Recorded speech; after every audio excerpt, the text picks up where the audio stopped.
Ready? You gotta use that gallon. I know it. Hey, guys, look what I've got. Good morning, everyone. Our meeting of the Protect the City Committee is called to order. I'd like to ask Mark Pope to lead us first in silent prayer and then the Pledge of Allegiance.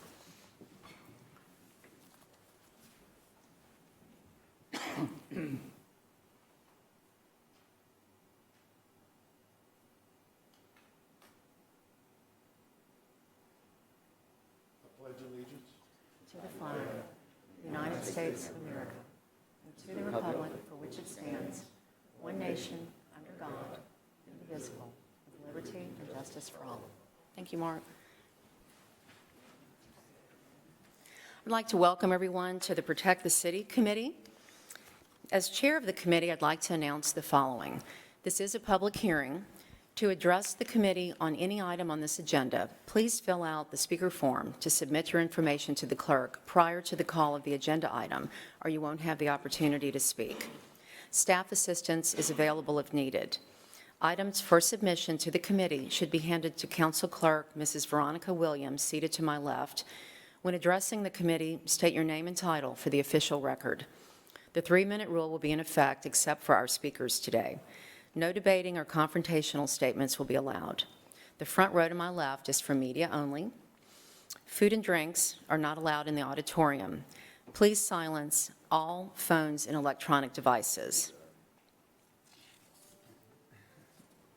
I have one announcement. I want to thank Mr. Joseph Catalan for running the meeting on Thursday. I'm a lot better now, but I had a reaction to the Pfizer vaccine, and I was heartbroken, and yet there wasn't any way I was going to make it. So thank you all for what you accomplished on Thursday. Do any committee members have any announcements before we begin?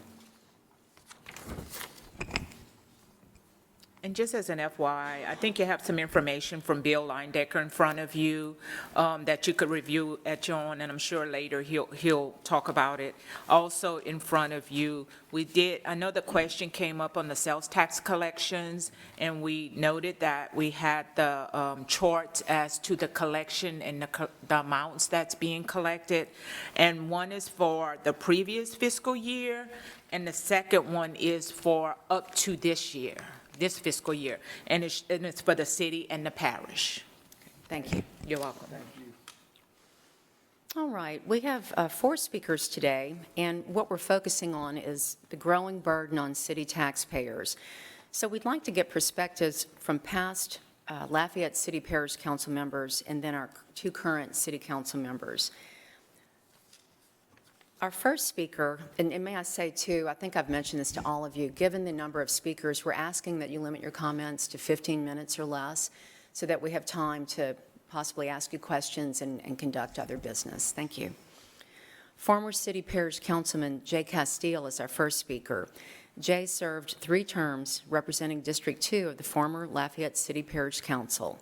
He was an active member of the 2018 Fix the Charter Committee that proposed creating the separate city and parish councils. Jay, if you'd come forward and join us. Thank you.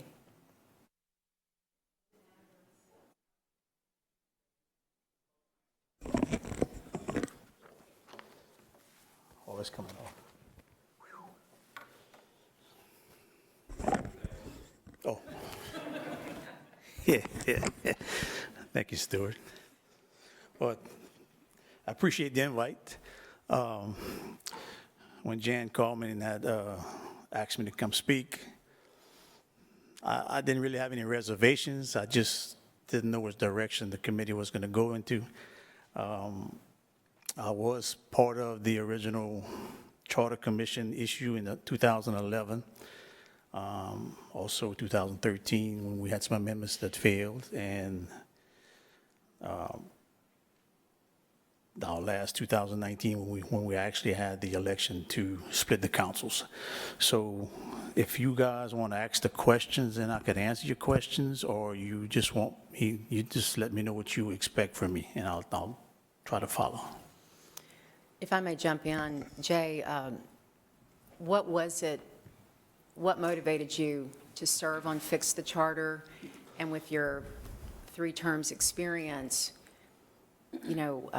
what you learned about how the budget worked and the Okay. flow of monies to cover needed expenses. All right, well, the last push that I was involved in really stems from the beginning of my term, when I started in 2008. I knew that the parish and the city had issues. So that's why I formed the first charter commission, to actually sit down and come up with a plan to either make consolidation work, or if it has to be split up, make a plan for the split. That's what they were charged to do, and they didn't come up with any plans for that. They just came up with straight-up deconsolidation and had no plans to move forward with it. That was a little discouraging, so that's why I didn't support it, deconsolidation at the time, because there was no plans in place. When we did this last split of the councils, I figured the intent was to have a city council and a parish council to handle their respective funds. We also expected a separate budget for the city and a separate budget for the parish, and one for the consolidated part of the government, such as employees and equipment and that type of stuff. So if you read through the document, it's clear what the intent was. You could always read something into anything, but if you read the document, it tells you exactly what the intent is to be.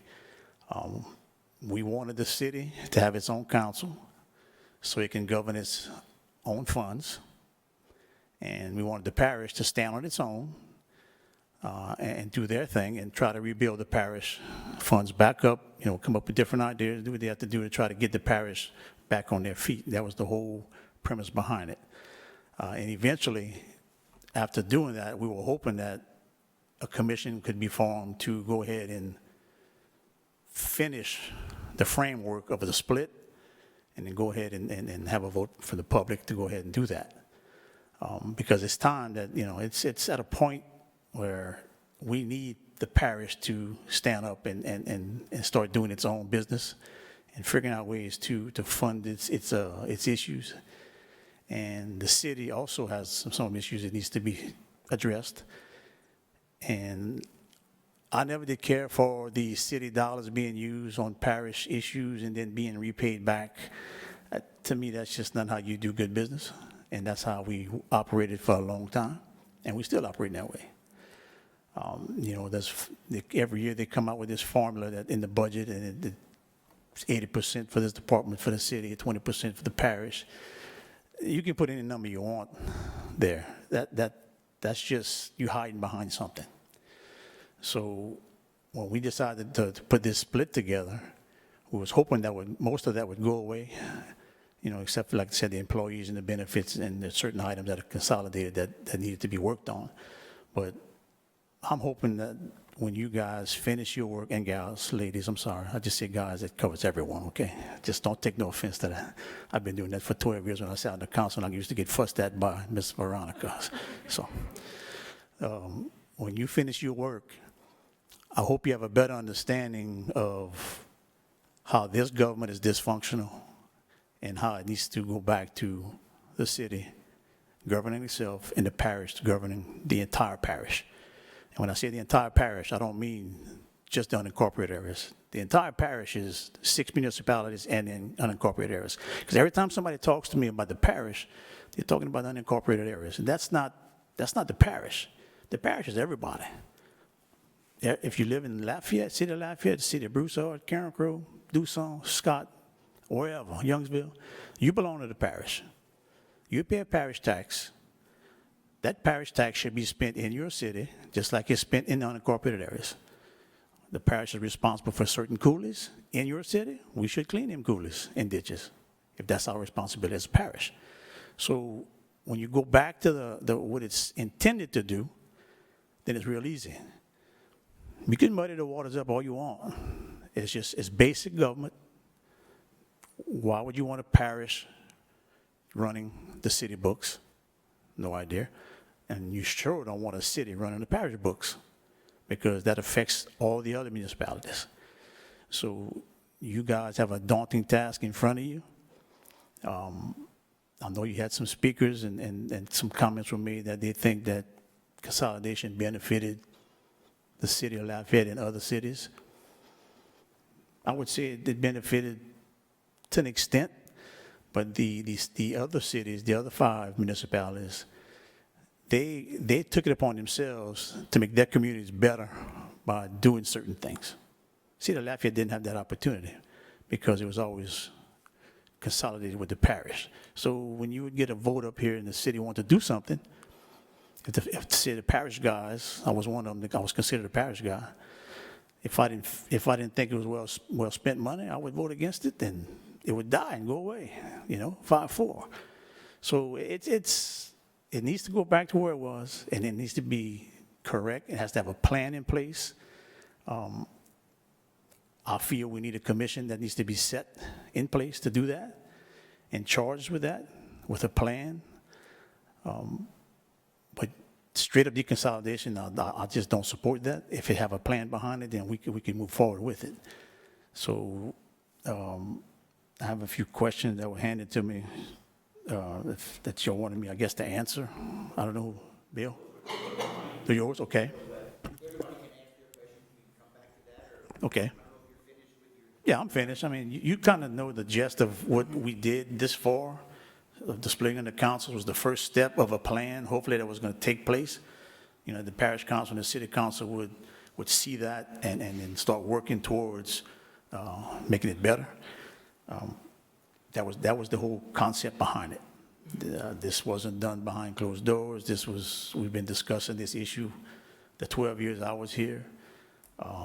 They're still discussing it now. Mm-hmm. It is a problem. Jay, I have one question before Sure. you go to that. In your time working on the charter issues from 2011 and then the last one, was there ever discussion about hiring a professional type of, through the National League of Cities? Or I know there are people that work with municipalities, and while I don't like the idea personally of people coming in and telling us how to do our business, I'm sure there are people that can look at situations and come up with suggestions. I was just curious if that had ever even been bandied about, is getting someone that has a higher level, eagle's view, that could see in the weeds that we're experiencing. We thought about that, and we tried to actually find someone that can do that. But consolidation is not something that's everybody's doing. That's something that doesn't happen often. Baton Rouge has it. We have it. There's not many for. Yeah. Yeah, so there was really no one to go to ask the correct way to do this thing. So that's why we kind of, we stuck with what we had in front of us and started working. Oh, and I just wanted to explain that to you. I spoke with Mr. Gordon-Wiltz over there, and we both thought it'd be a good idea, instead of just throwing a question at you, to give it to you in writing so that, you could formulate some ideas and things like that. And I don't think everybody has a question. I don't think everybody up here has a question, right? The questions that I submitted. So what I'll do is I'll just read the question, and then we'll go from there, if that's okay. That's fine. You can shoot from the hip. Okay. I'll answer from the hip. Okay. Let's go. So the question that I proposed, I'm not going to propose this to everyone, is after this committee makes its recommendations to the city council, and if the city council approves the recommendations, the city council is prevented from moving forward. Nothing changes. The status quo remains. So the city of Lafayette is not allowed to elect its own exclusive, fully functioning mayor. The city council is still limited and restricted on its ability to serve the city of Lafayette taxpayers. The financial dynamics and cost allocations presently used remain intact. The city of Lafayette is prevented from enjoying the same level of autonomy enjoyed by every other municipality in the parish. So the question is, in your opinion, is there one of the aforementioned items that will continue to have the greatest negative impact on the city of Lafayette, or is it a combination of these, or even something else? It's a combination of all that. I know for a fact Councilman Nachan, he's tried very hard to show the condition of the parish. He and I both did when I was in office, and he continues to do that. Annexations was a problem, so that hurt the parish. So we need some type of plan to build the parish back up. And all these items you have here concerning the city, it will affect the city. If it continues, it'll be a detriment to the city of Lafayette. I'm by no means a scholar, but I can tell you, it don't take a brain surgeon to see what's happening. Something needs to be done soon. I would love to see something on the ballot in a couple of years, right before the next election, hopefully with a plan on making this split and doing it methodical with a plan on how to handle public works, how to handle each department, that's combined. So everything you listed here, yes, it's going to impact the city of Lafayette greatly. Thank you. Any other questions? Jay, thanks for coming. Question on the city funds being used to pay for services in the parish. Could you explain to us, I think we've all, this has been an issue that has been much discussed but little understood, at least speaking for myself personally. And just in your experience as a city parish council member, how did that work? What did it look like? And what can we look to try to quantify that practice? From what I was told by previous administrations and CFOs, when the budgets would come out, we'd see everything, this is what the parish wants to do, the city wants to do.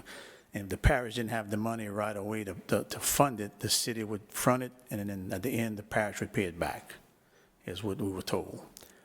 But to me, the longer you go, with the less money you have, how do you keep paying this back? Why are you even borrowing the money from the city to start off with? You should be self-funded. If not, then you have an issue. That's in lies the issues with the parish. But I was always told that's how they were doing it. The city would front, and then the parish would pay it back. That's a bad way of doing business, to me. Because I know LCG in the city of Lafayette is not considered a banking institution, but it was being used as a bank, which it's not right.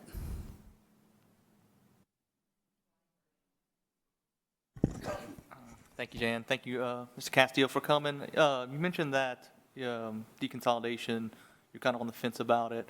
What's the biggest hurdle you think to deconsolidation? Like, what's the one big thing we'd have to get through if deconsolidation was on the table? If deconsolidation is on the table without a plan, I can't support it. I'm gonna vote against it. If deconsolidation is on the table with a plan, an exit plan on how to handle it, I'm all on board for it. We have to have some type of direction for the city and the parish to go once this happens, once deconsolidation happens. I'm not on the fence on deconsolidation. I've fought against it in 2011, I think it was, because there was no plan. But if the commission would have came out with a plan for both sides of this thing, then I'd have voted for it. I'd have pushed it hard. But they didn't. So I went out and I did my best to kill it. Because when you just go up and give the voters an opportunity just to deconsolidate with nothing, with no plan to look at and work on, what you have? You have chaos. You have nothing. Who's going to say, well, who's going to dictate which way the city is going to go, which way the parish is going to operate? It's total chaos. Almost like what it is now. Hate to say that, but. One more question, Jan. You were talking about some of the projects that are going on in the parish that the city would at least start funding and the parish would pay back. Do you remember some of the projects that were done? Oh, man, that's 12 years ago. Man, yeah. I don't remember yesterday, man. You crazy? I forgot how to get here. Just looking for some specific ones, because I get all over the board that doesn't happen, and then some people say, yeah, it does happen. Oh, no, it happens. I mean, you'll hear you hear from, I guess, administrations that, no, that don't happen. Yeah, oh, yes, it happens. I mean, that's the only way the parish can get things funded. As tax collection come in, then they'll pay it off. When the parish would collect the millage monies, we had that money up front. But the sales tax monies is what we had, we paid back certain things with. So it was, in certain projects, I can't give you particulars because there was a bunch. As we close, I had another question. Do you know if the monies would be paid back in the same fiscal year? And was Louisiana Avenue an example of a program that was paid for with city dollars? Louisiana Avenue was paid with city dollars because it was inside the city limits. The last portion of Louisiana Avenue was outside the city, but it was also part of the program itself with the state and everything. So, I was trying to get at least that stretch annexed into the city so it can be completed. And the prior administration, through politics, was playing games and did not push it. So it died because the city shouldn't pay for a parish project like that. Means that it was part of the overall project that the state was also having monies to put in. It should have been annexed. That strip should have been annexed, and it should have been taken care of ahead of time and built. That was a major connector for the northern part of the city and the parish. So that's when politics takes over. That's what happens. And that, if we don't fix this, the same thing is going to continue to happen. And my last question was, do you know if monies were paid back, if the parish, got a loan, and then was it paid back? And as a council member, were you kept up to date on this type of budget issue? Would y'all get updates on No, balancing we the wouldn't budget? get updates. It'd be just a budgetary item. They would do internal transfers upstairs. So we wouldn't, we didn't know exactly how much was being spent, who was paying for it, but we just knew that the city was going to front it and we were going to pay it back. And that was told to us by the CFO in every budget. I think we have another question from Mark Pope. Hey, Jay, thanks for coming. So I want to, in my reading and research, I know you said there was no specific plan, but what I can remember from the 2018 Charter Commission is that the last city charter was taken and mildly amended, and the last parish charter was taken and amended somewhat. And basically, that's what we voted on. So, I have redlined copies of city and parish, and that was the George Lewis committee. But that's as I recall. It's not in front of me, but so we were voting on just what used to be with some very minor modifications. So What we were voting on was far from minor modifications. We were trying to put in place the protections for the city and the protection from the parish to allow them to do their work. no, you're talking about fix the charter. I'm talking about the 2011 vote. I'm sorry. Well, we took some things out Deconsolidated of, effort. they used some of those ideas and tried to do something with it, but couldn't come to a conclusion to make anything work. Right. Yeah. And I agree. I hear what you're saying. Yeah. And I know what you're saying, Jay. Not trying to counteract what you said. It's legitimate. Okay, so I kind of had the same question as Roddy. It's, specific examples of, as you said, the city fronting money and the parish paying it back. I think that's what we're looking for up here as a committee, for specific examples. Right. So it can become more clear to us. I want to back up what you said about halfway through your presentation. You said that consolidated government should mean not just the city of Lafayette and unincorporated parts of Lafayette Parish, but all 6 municipalities. And if I can give you what I'm thinking, and you correct me if my thinking's erroneous, that all residents, whether they're in Scott, Karen Crow, Dussault, Youngsville, City of Lafayette, are paying parish taxes. And this is something that Kevin Nachan harps on all the time. Our millages are the lowest in the state. Our property millages, roughly about 88 mills right now. I'm just going to go from the bottom all the way to the top. St. Tammany Parish pays 150 mills. And we're not covering basic services. As you know, that jail and courthouse complex millage, it's broke right now.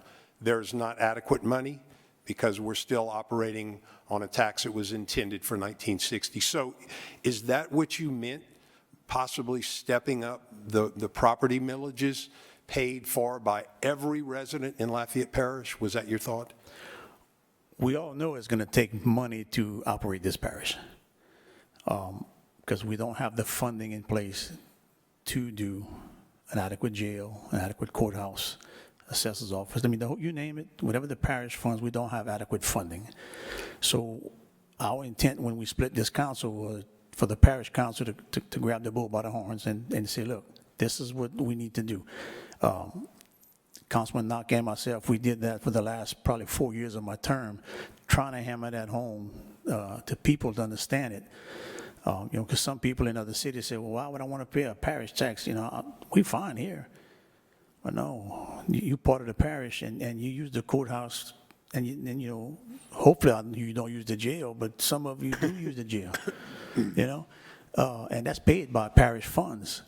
And if you don't have the funds to operate it, then what you going to do? So yes, I see something coming as far as we're going to have to do something as far as for upgrading our villages, right-sizing them, moving them around, or whatever it's going to take. But that's part of a plan that I'm talking about. If like Public Works, instead of the parish owning a Public Works department and buying all the equipment, you third-party it out, or you go an intergovernmental agreement with a city. If it's in Karen Crow that you got to go dig a cooler, you do an intergovernmental agreement with Karen Crow, let them dig it out, and you pay them to do it. You do it with Lafayette, the same thing. So the parish government doesn't have to grow like some people are saying, and neither does the city. You can do things within the government with each other and make it work. And deconsolidation, I don't believe it should stay like it is. It should be split up, and that's just an ugly word, deconsolidation.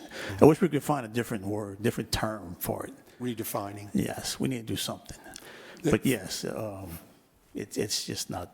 It's something's going to have to give. Final comment. I know I said Kevin pounded the drum. I know you did too. Trying to make people understand that parish government is mainly responsible for state mandated services.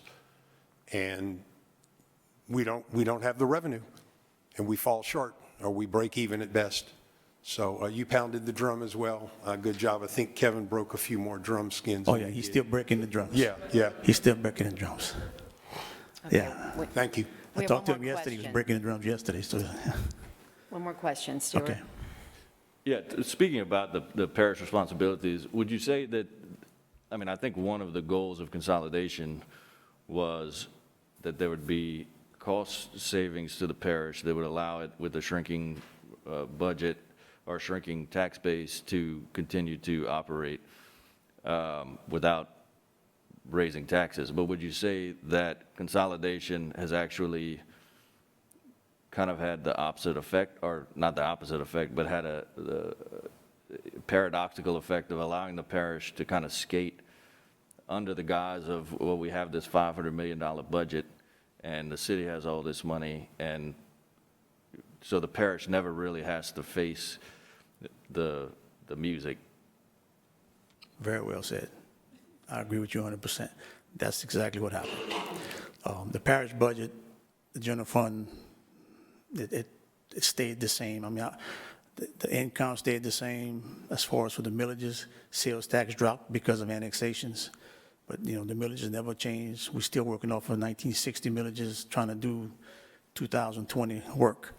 So that never changed, and that's something that we try to hammer home, and nobody wants to listen. So the split, we're supposed to have a separate budget for each city and parish to show that. And that still hasn't happened, and it needs to happen. That's the only way we're going to be able to show the people, the voters, what's really going on with the government. Because right now they don't trust government. They don't like paying taxes. I sure don't like paying taxes, but I want the services, so I know it takes money to do that. and a parish-wide, not just unincorporated areas, everywhere in this parish needs to benefit from that parish fund. That simple. Jay Castile, thank you so much for being here today and for your service through the years. We appreciate you. Well, thank you all for having me, and if there's anything I can help you guys with, just give me a call. Thank you. I look forward to y'all's resolve and see what you'll come up with. Thank you. Thank you. I like the term reorganization, kind of like articles of incorporation. Yeah, something that's transformative.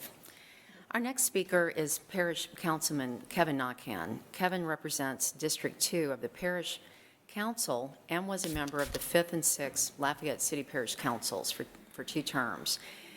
Councilman Nachan gained leadership experience by serving as vice chair and chair of the council and by his formation of the LCG Future Needs Funding Sources Committee. Kevin, thank you for joining us. You're welcome. Thank you for having me. So, you know, having the experience and working on those committees, putting those committees together with Jay and I and Kenneth, you know, I got to be straightforward and say I want what's best for this whole parish. Whatever that looks like, how does it work, I'm all in to see how this community, both the city of Lafayette and the surrounding unincorporated area and this parish works together, because truly you can't do one without the other. One thing I will say is that, you know, we looked at the parish millages in the committee I had formed, and then when Jay was chair, he put a committee together. And the common thing was we brought all of the taxing authorities in, all the ones that we didn't have control over, from Tesh Vermillion to a lot of other ones.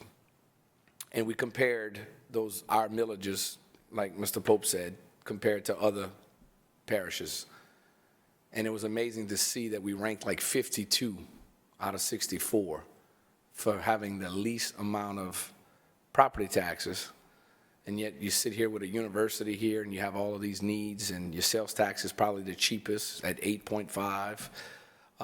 It was mind-blowing to see where we were at, but we as a parish, without a doubt, these millages ain't covering the expenses. And the one thing that everyone keeps talking about is every inch of the city is in the parish. Well, every inch of Scott is in the parish. Every inch of Dussault, Carencro, Broussard, Youngsville is in the parish as well. Those municipalities, along with the city of Lafayette, pre-consolidation, but mainly more during consolidation, annexation flew out there was no guideline. It was a free fall. I hear a lot of people say, well, the only way consolidation works is if everybody would have joined in, and municipalities opted out.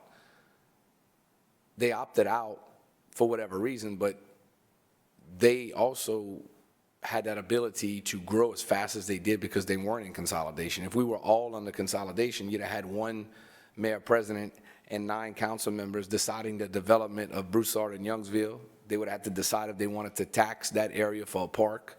I mean, when you look at it from that perspective, this parish as a whole probably would have not grown. Scott, Dussault, Carencro, Bruce, none of those would have taken off like they did if we were under true consolidation.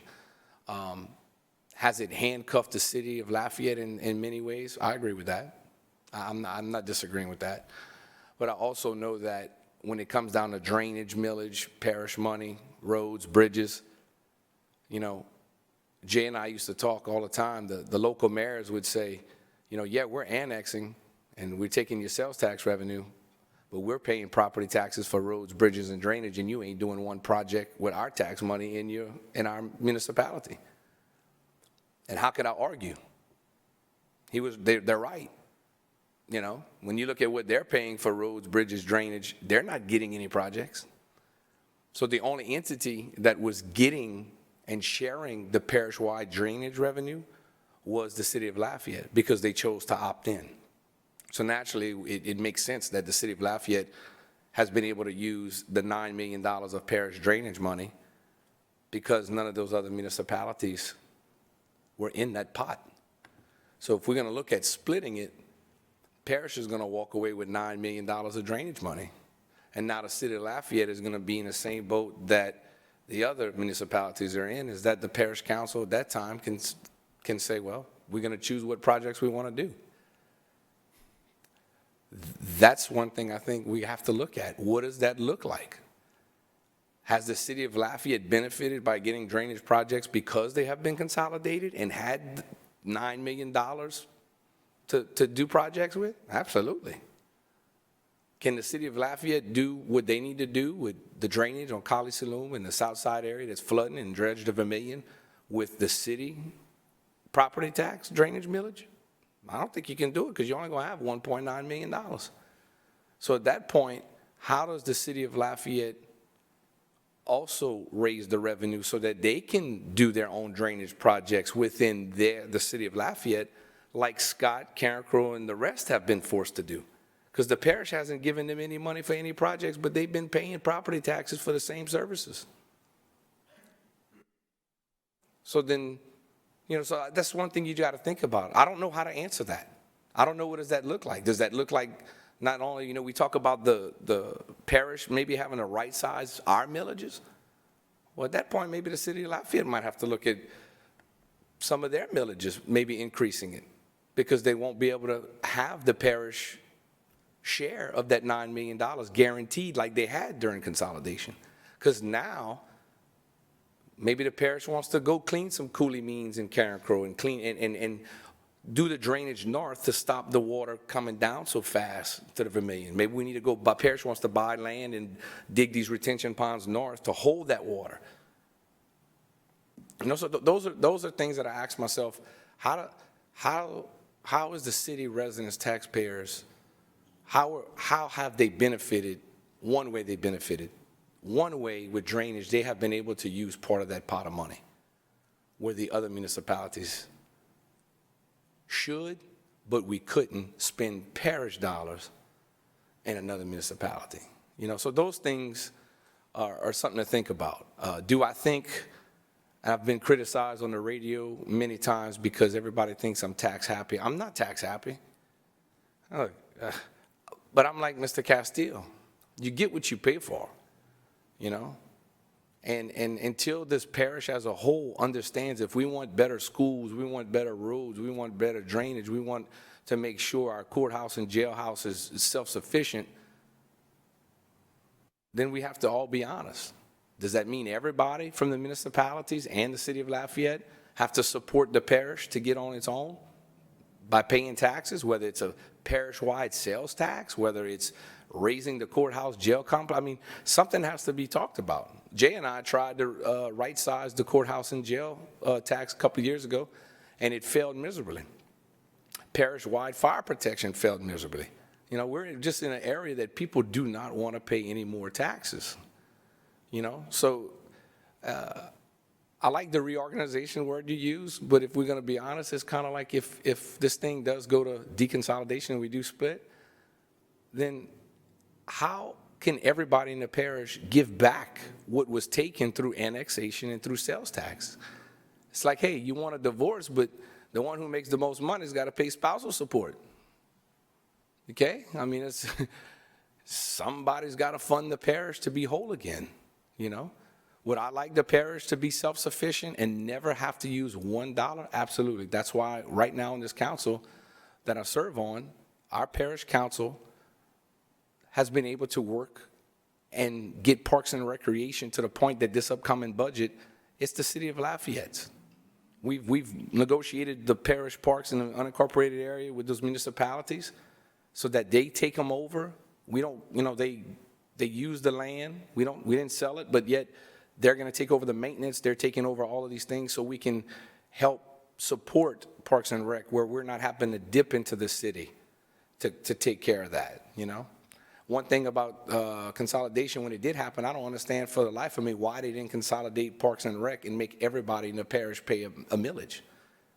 It was only designed for the city of Lafayette to pay 100% of Parks and Rec, but yet that millage was also created for maybe 10 or 12 facilities, and that department grew, and we got 30-something parks throughout the parish, but yet one set of people are paying for it. You know, so I feel for the city in that. I've always been an advocate that everybody in the parish has to step up. So just a couple of those things is, I'm like Jay, I can support something that has a plan, but I cannot support just to say we're going to break it off. And today, you have to ask yourself as a committee, and maybe that's one thing maybe you can request from financial department or get a third party, is, hey, if we split this pie right now 100%, how much is the parish in the whole? What does that look like? We don't know what it looks like, but we can't ask the voters to go support something with no plan behind it, and then all of a sudden force the parish council to say, well, we're going to raise everybody's property taxes. So those that live in the city, as much as they want the autonomy and as much as you want your own mayor and you want everything to be like everybody else,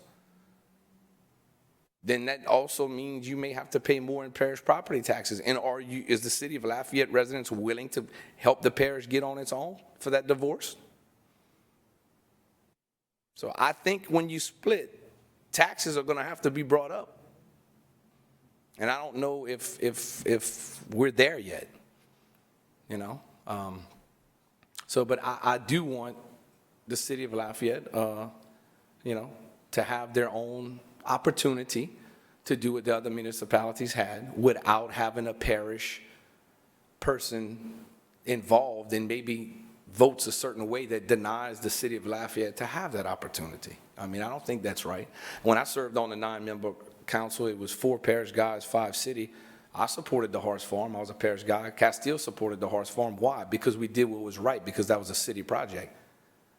Some other council members might have said, no, that's misuse of funds. But hey, that hurt the city because maybe that was the right thing to do. Now it got done, but I'm just saying those are things that I think stirred up the pot for deconsolidation, was that we had a few council members that seemed like they were always against the city of Lafayette, and it could have hurt them. You know, thank God we had a lot of 5-4 to the plus. So, I mean, I've supported the city in many projects because I think it's right, you know. So we got to look at that.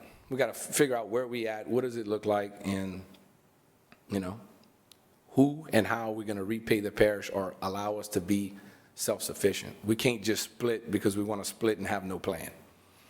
So, Kevin, I'm a Parks girl, and as an attorney, I rely on the courthouse for land records. You know, a lot of us hopefully have not been in the jail, but we do need a jail to protect us from people that need to be in jail. Your work on the future needs and services, you know, your understanding of this must have led you to serve on that. Where are the records? Like, I'm just curious, is there like a report that was put out that we could incorporate? Ms. Williams does a great job, and Joseph too, and if you get with them, my committee that consisted of city folks, we had, I'm trying to think, we had Chad Hanks, who was an unincorporated area person. We had, trying to remember the name. Sarah Harper. Yeah. You had, who's the bank guy? Jerry Prejean. Jerry Prejean. The bank. When they went through it and interviewed every department and everything, they have their recommendations on right sizing the millages and what would have taken. Mm-hmm. We failed to bring it to the voters because Jay and I we were only 2 that was willing to go and give the recommendation. And the one thing about the committee was there was no elected official on that committee. It consisted of city, unincorporated areas, and different types of jobs that they had, and they looked at everything, and they said the parish cannot survive unless you right-size those millages. I know my travels to Baton Rouge, to their courthouse and other parishes, you know, they have higher filing fees. I know there's other ways to raise money, and that's not our scope here. Right. But listening to you, it just brings home, after looking at the budget, this work on this committee, for me, has taken my understanding from barely looking at a headline to looking at the budget and realizing our Parks and Recreation Department has been slashed. Mm-hmm. All of our senior centers, the museums. Yeah. our sales taxes did not go down, and yet here we are as the city of Lafayette, and I put ourselves in the same stead as the other towns. I understand what you're saying. Right. But we are paying a price, and I, as a citizen, really am grateful I've gotten to serve on this, because I understand now what you and others have been grappling with, so thank you. Yeah, no problem. you. You know, it's one of those things, you know, we've heard the fear of, oh, we're going to close golf courses, because, you know, as a community and a government, you provide certain services that you're never going to make money. You hope to break even. Golf courses, ballparks, rec centers, senior centers, those are things that you provide as a government for the service, not to make money. You'd like to make money, but at the end of the day, you want somebody traveling in to say, hey, I like your golf courses. Hey, I like your parks. We went to a tournament here. Oh, it's very nice. I mean, you have to provide those things for a community. If you close parks and you don't have parks and things for people to do, you don't have a striving, you know, feeling around here. And to the courthouse and the stuff that you're talking about, you know, that's the one thing. Everybody in this parish uses the courthouse and jailhouse, no matter where you live. And that has always been depleted. You know, we take from the courthouse complex fund to fix everything in the jail. You know, so we struggle with that big time. I just hope that whatever comes out of this is that we look at every angle really close, you know, and do what's best overall. But as a council member, our elected officials as a whole has to do a better job of understanding when millages come up to be rolled up or rolled back. You have to be educated, because if you roll down too much because you don't want to get the public mad, oh, you raised my taxes, then you roll down so much that you lose the ability to get what you should have been getting. And Conrad will tell you, we've rolled down the parish general alimony tax, used to be 3.9 something. Well, it's down to 3.1. You can't go back to 3.92 without going to the voters to increase that tax. So how much money has the parish lost by elected officials not doing the right thing because of the fear of being talked about on the radio, the fear of being written up because, oh, you're for taxes, you just increased my tax? Well, as time has gone by, expenses and services have gone here, and our millages continue to drop because, oh, at the time, we didn't need that amount of money. We had plenty. Well, you have to make the right vote. Parks and Rec got slashed by $3.5 million because we decided we weren't going to roll up the millage. You know, the city of Lafayette wanted to go for Parks and Recreation sales, a millage increase, and, you know, we didn't do it. We said, no, we're good. We're going to try to get a parish-wide tax pass. Well, we missed the boat on that. We lost the revenue on that. You know, so there's a lot of multiple factors that come into play when we talk about making the parish whole. We have to make better decisions as elected officials and mayor presidents, and, you know, we have to look, and you got to do what's right. And doing what's right is not very popular. You know, but you got to have thick skin, and you got to have big shoulders, and you got to be able to say, I got to do what's right to make this parish as a whole operate. And the only way city of Lafayette has that opportunity is to make the parish whole again, where they can be self-sufficient and the city of Lafayette can get underneath and prosper like those other municipalities. And I think if that comes to play and you have that plan, and we honest with the people, and we educate them on exactly what it looks like, how it's going to work, and it passes, we're all going to be heroes. And we can all look back, and our kids and grandkids are going to stay in Lafayette because we're going to have all of the right services, and things going to be self-sufficient. We have a question from Bill Leindecker. Thank you very much for coming today. If I could just get your opinion on the question that, you know, that I gave you. Yes, sir. I mean, I'm like Jay. If it stays like it is, it's going to be a combination of all of that.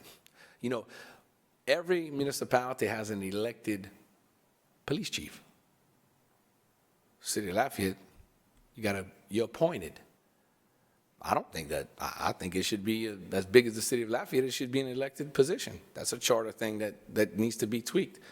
Without that, you know, you're not like the rest. You know, you kind of restricted in that area. And the allocations, you're right. I think it's bad business. I think it's, city pays for it, the parish hopes to pay you back. It'll continue that way.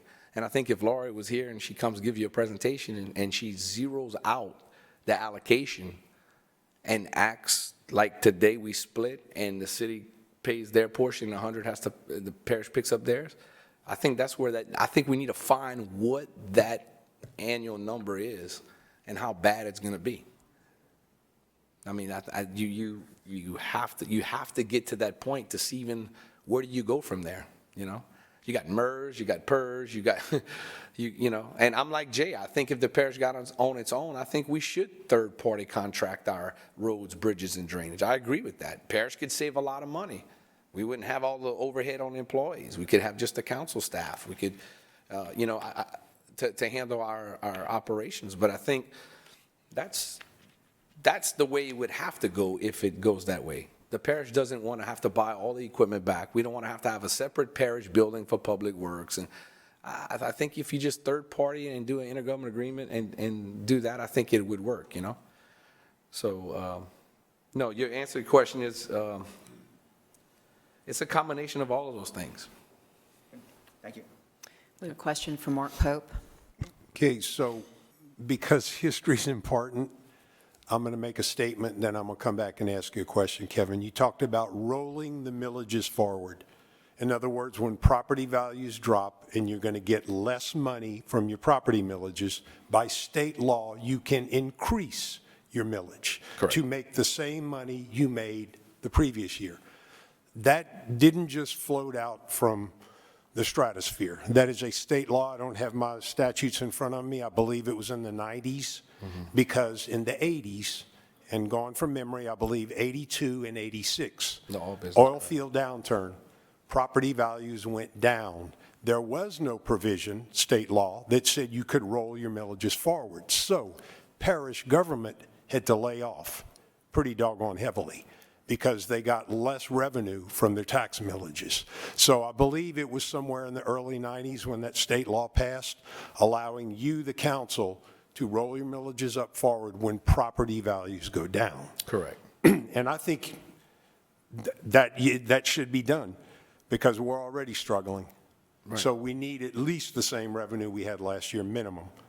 Otherwise, we're in a big bind. And I agree with you 100%. You hit the nail on the head. Prime example. This past budget, the parish was under budget. We wouldn't have been able to meet the budget by $3.9 million. So we had all the millages coming up. So we needed to roll, because of the assessment year, Conrad said we could have increased and went to a new highest, which if we would have done that, would have brought in at least the same amount of revenue as we did the previous year, and we would have been fine. We went through a veto process, and we could not find the 3.9, so we basically rolled everything up with the exception of the airport and a couple of others. So that tells you right there that administrations and the council, you couldn't cut the parish $3.9 million without closing or laying off people. So, I mean, we're already there. We need to figure out how does the parish get on its own? Okay, here's my question. Brief statement followed by a question. So you've been on the government for quite some time. You've attended a lot of police jury association conventions. You've talked to a lot of other people from other governments. Home Rule Charter says basically you can do what you want to do as long as you don't violate the state constitution. Right. So I understand a mayor president, you got one person serving two masters.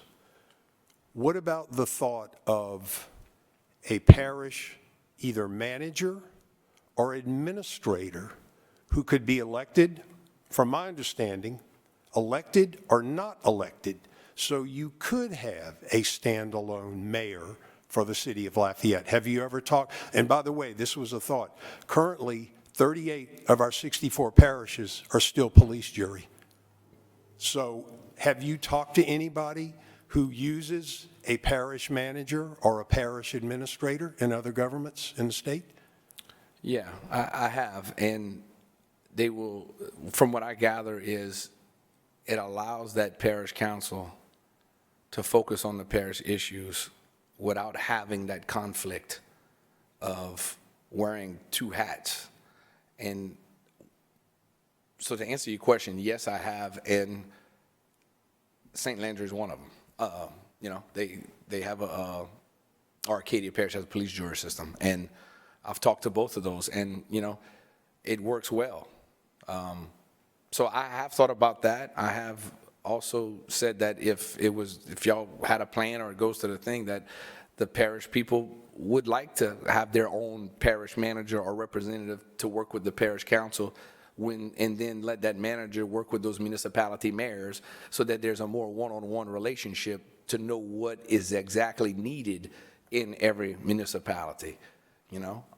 So I think it's, yeah, I mean, you got the numbers right there. There's more people that have that system than what we have in Lafayette. Lafayette we're different than everybody else. Everybody else already has that representation. So, I mean, it's a thought process for sure. We have a question from Roddy Bergeron. So Nachan, thank you for coming.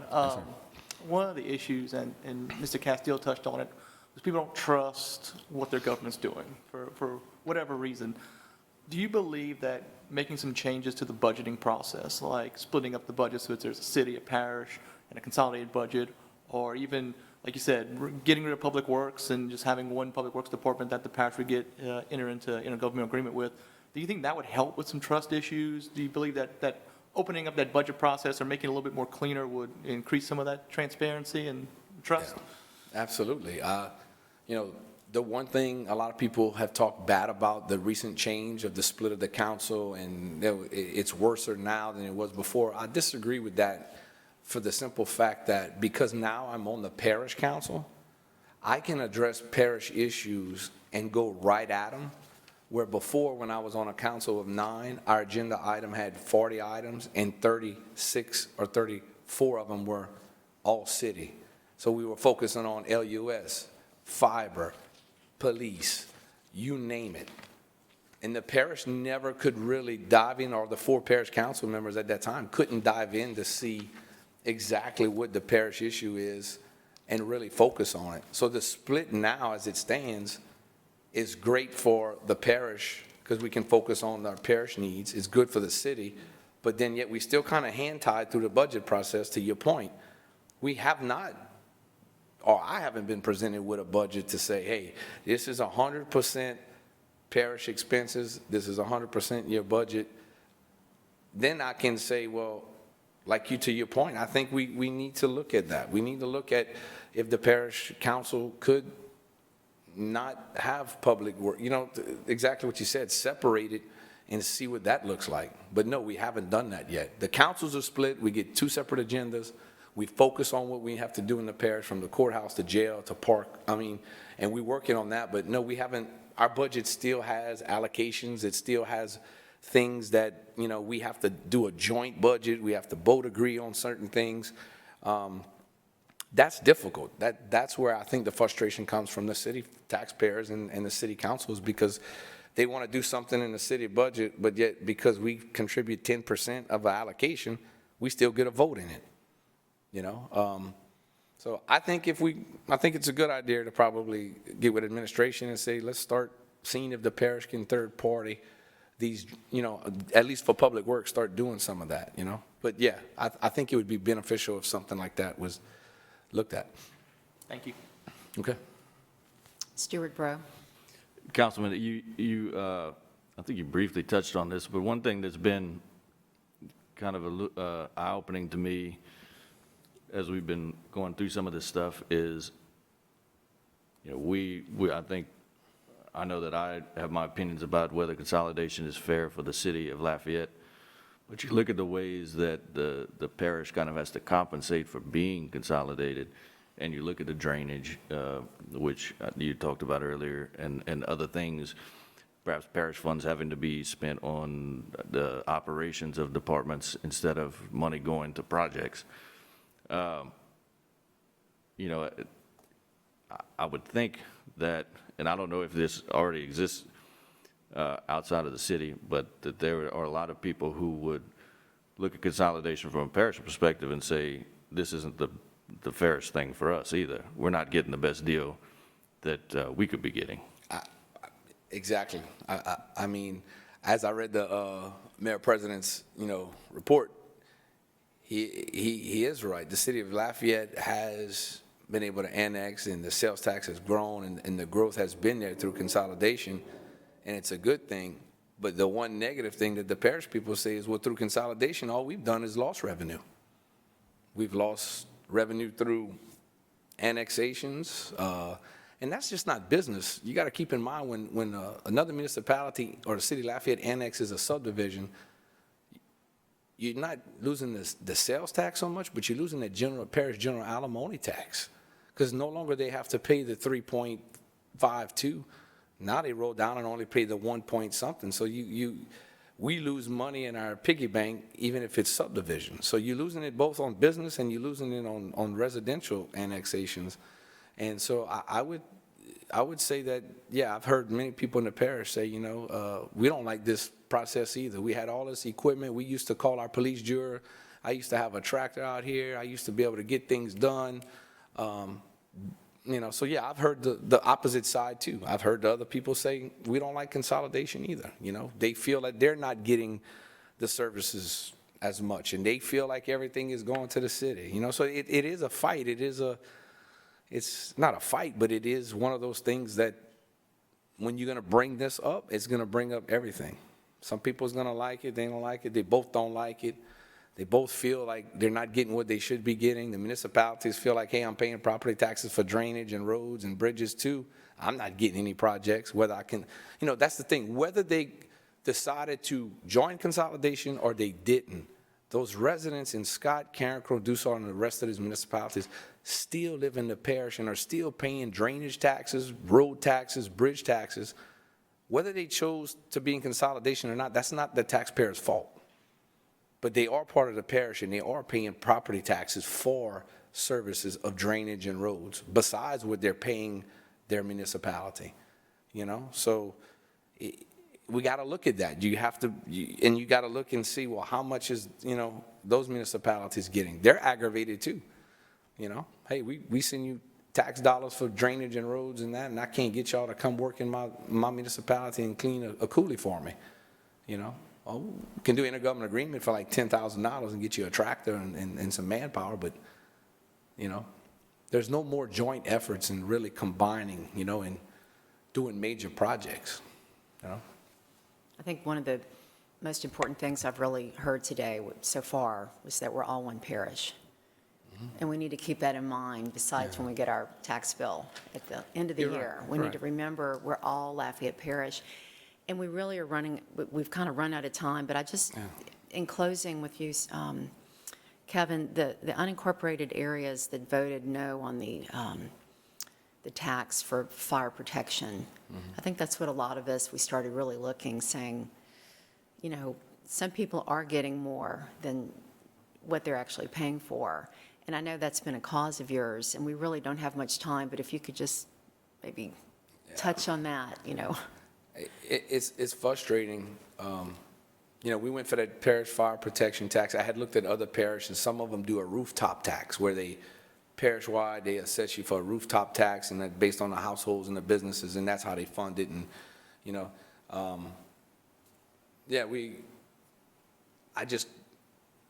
they were getting services for free, and I live in an unincorporated area, and I didn't think it was right, that I'm using Judy's Park, this park, and I'm not paying a millage for the park, but yet I got people complaining because, this park don't have no parking lot, there's grass here, fire protection, I'm not, I call 911, there was no education on the fact that they were getting fire protection for free. And how can I go charge the city of Lafayette for, get them to come respond? It didn't make any sense. So we have people out there, unfortunately, that are getting services for free.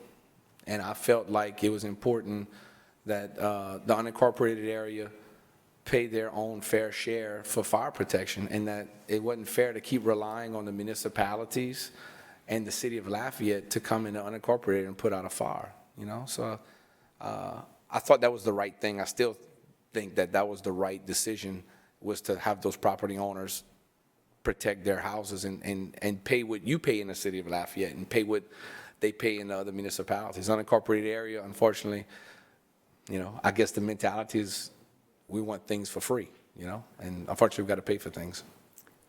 We have a 10-second question from Mark Pope. So when did parish government stop giving the city of Lafayette Fire Department $100,000 a year? I know, put you on the spot, I know, but it's been a number of years, hasn't it, Kevin?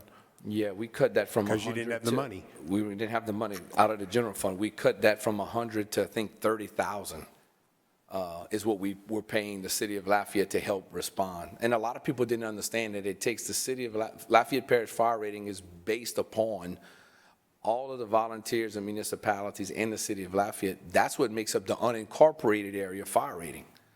And it was like, we couldn't get the response. Nobody wants to volunteer anymore. But yeah, we had major budget cuts. Our general fund, we slashed the fire departments. I mean, to the point that Scott quit responding because they were losing money by going out, It was a major issue, for sure. But yeah, we cut the city of Lafayette from 100,000 to 30s, and some years we might even did a little less. So I can assure you that as a parish councilman, I'm trying to do everything I can to get my parish to pay its fair share and do what's right. And that's why we worked on the parks. That's why we're trying to secure parish fire-wide protection. We rededicated some create money, so we didn't want to have to create a new tax. And we're working on moving some stuff with the public health millage. So we're trying to do everything we possibly can without having to raise taxes. But at some point, if this is going to be a split, somebody has to come up with a plan to fund the parish. And I don't know how you raise the revenue. Kevin, thank you so much for your time today and your service. Are you staying with us? You need a ride back? I'm going to stay. Okay, I got my car. All right, cool deal. He's getting his windows tinted today.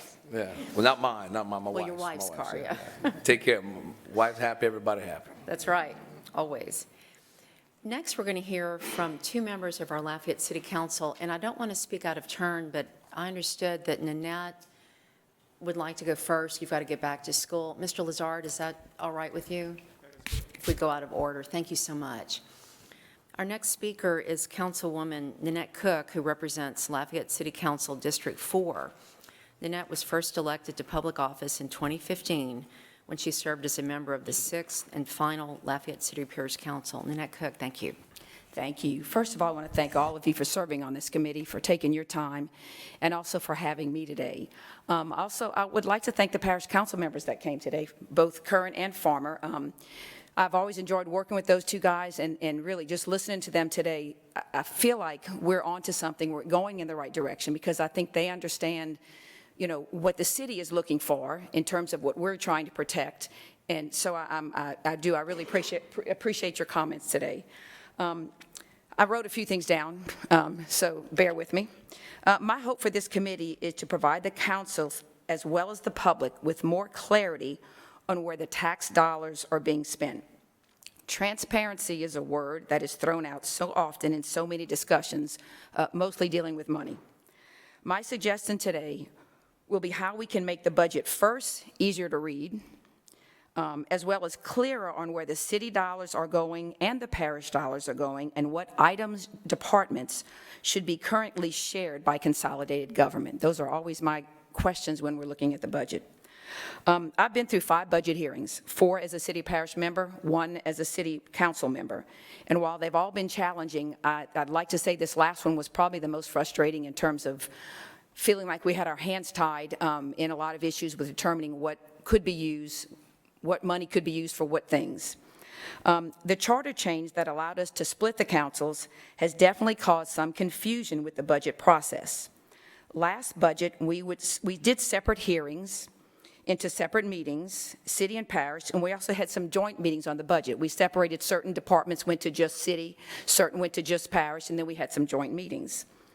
The manner in which the administration determined what was city and what was parish to me was alarming. Maybe I have made it too simplistic, but if a department is funded by city taxpayer dollars, or a city millage, I believe that only the city council should be deciding on the department's budget. Same thing for the parish. This was not the case. It was determined that there was some parish dollars being spent in each department, which then allowed for a couple of departments to be used as a joint department, and so could be, again, voted on by both councils.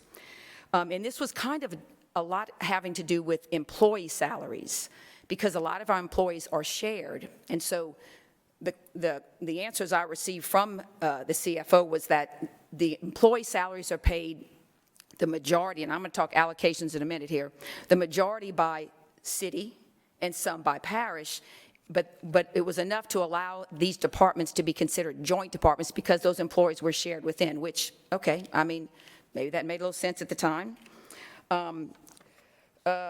But because our employee salary staffs are both paid by city and parish as decided by administration, this gave both councils a vote. I do not think taxpayers of the city would agree that this is fair representation or an example of transparency.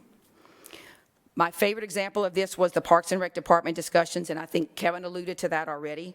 When an item to fund the parks that were underfunded in the proposed budget came up for a vote, it was blocked by the parish council as they refused to introduce it, therefore causing it to die on the floor. So as a city council, we were not allowed to move forward with this particular vote on something which related to a department funded, majority of it funded by a city millage. And so it died on the floor, which I believe that was very frustrating. These types of actions will continue until we correct the way we are reporting the budget and tracking where the dollars are going. And to me, that's very important, where the dollars are going. By doing this, we can establish who should be controlling what as far as how the money is spent. If it's city dollars, I believe the city should be controlling where it's spent. If it's parish dollars, same thing. There are some other things that I would like to see happen with our departments, and this is something I'm throwing out there in terms of hopefully it sticks eventually. On the subject, again, of the Parks and Rec Department, I would like to see this department reorganized into the Culture and Recreation Department and include the Hyman Performing Arts Center, the ACA, and the Lafayette Science Museum. These are all city-owned buildings, and they should be under the purview of the city council to determine the direction we want to go with them moving forward. Currently, we're working on some very promising public-private partnership with these facilities as well as our recreation facilities. So we are looking at some suggestions by administration as far as public-private partnerships. We already have a couple of these in place that are proving to be very successful, both in facility upgrades and programming. But these changes should only be done by the council that represents those taxpayer citizens who contribute to those city-owned facilities. The city council represents 100% of the city. Therefore, they are the entity that should be making these decisions. Do I need to say that again? Any changes that are related to a department that is funded by 100% by city should basically be the city's responsibility as far as making the determination of what's going to be happening with that department. Now let's talk a little bit about allocation formulas. Very scientific, right? Or as it was told, based on ability to pay. While I am not hoping to see the parish go broke, and I'll say that 10 million times so you understand that. That is not the intention of this conversation. I do believe the manner in which we have been operating, though, has been very unfair to the taxpayers of the city of Lafayette. As I review the budget on subsidies alone, I see we have 10 operating subsidies by both city and parish, most of these using the 80-20 parish allocation formula. I understand Lafayette is part of consolidated government, but I guess my concern is the city is being asked to fund the parish while other municipalities in the parish, having opted out of consolidation years ago, are not contributing to the extent that the city of Lafayette does. And while it was discussed earlier, we all pay into the parish. Every single municipality pays into the parish. Lafayette does too. The city of Lafayette pays its portions of property taxes, all of the things that every other municipality pays. So we are paying our portion too as a city, but we are also asked to dip into our general fund on top of that to help fund some things that are not necessarily city-owned facilities or city funds that we should be dipping into to pay for parish mandates. So that's one of my concerns.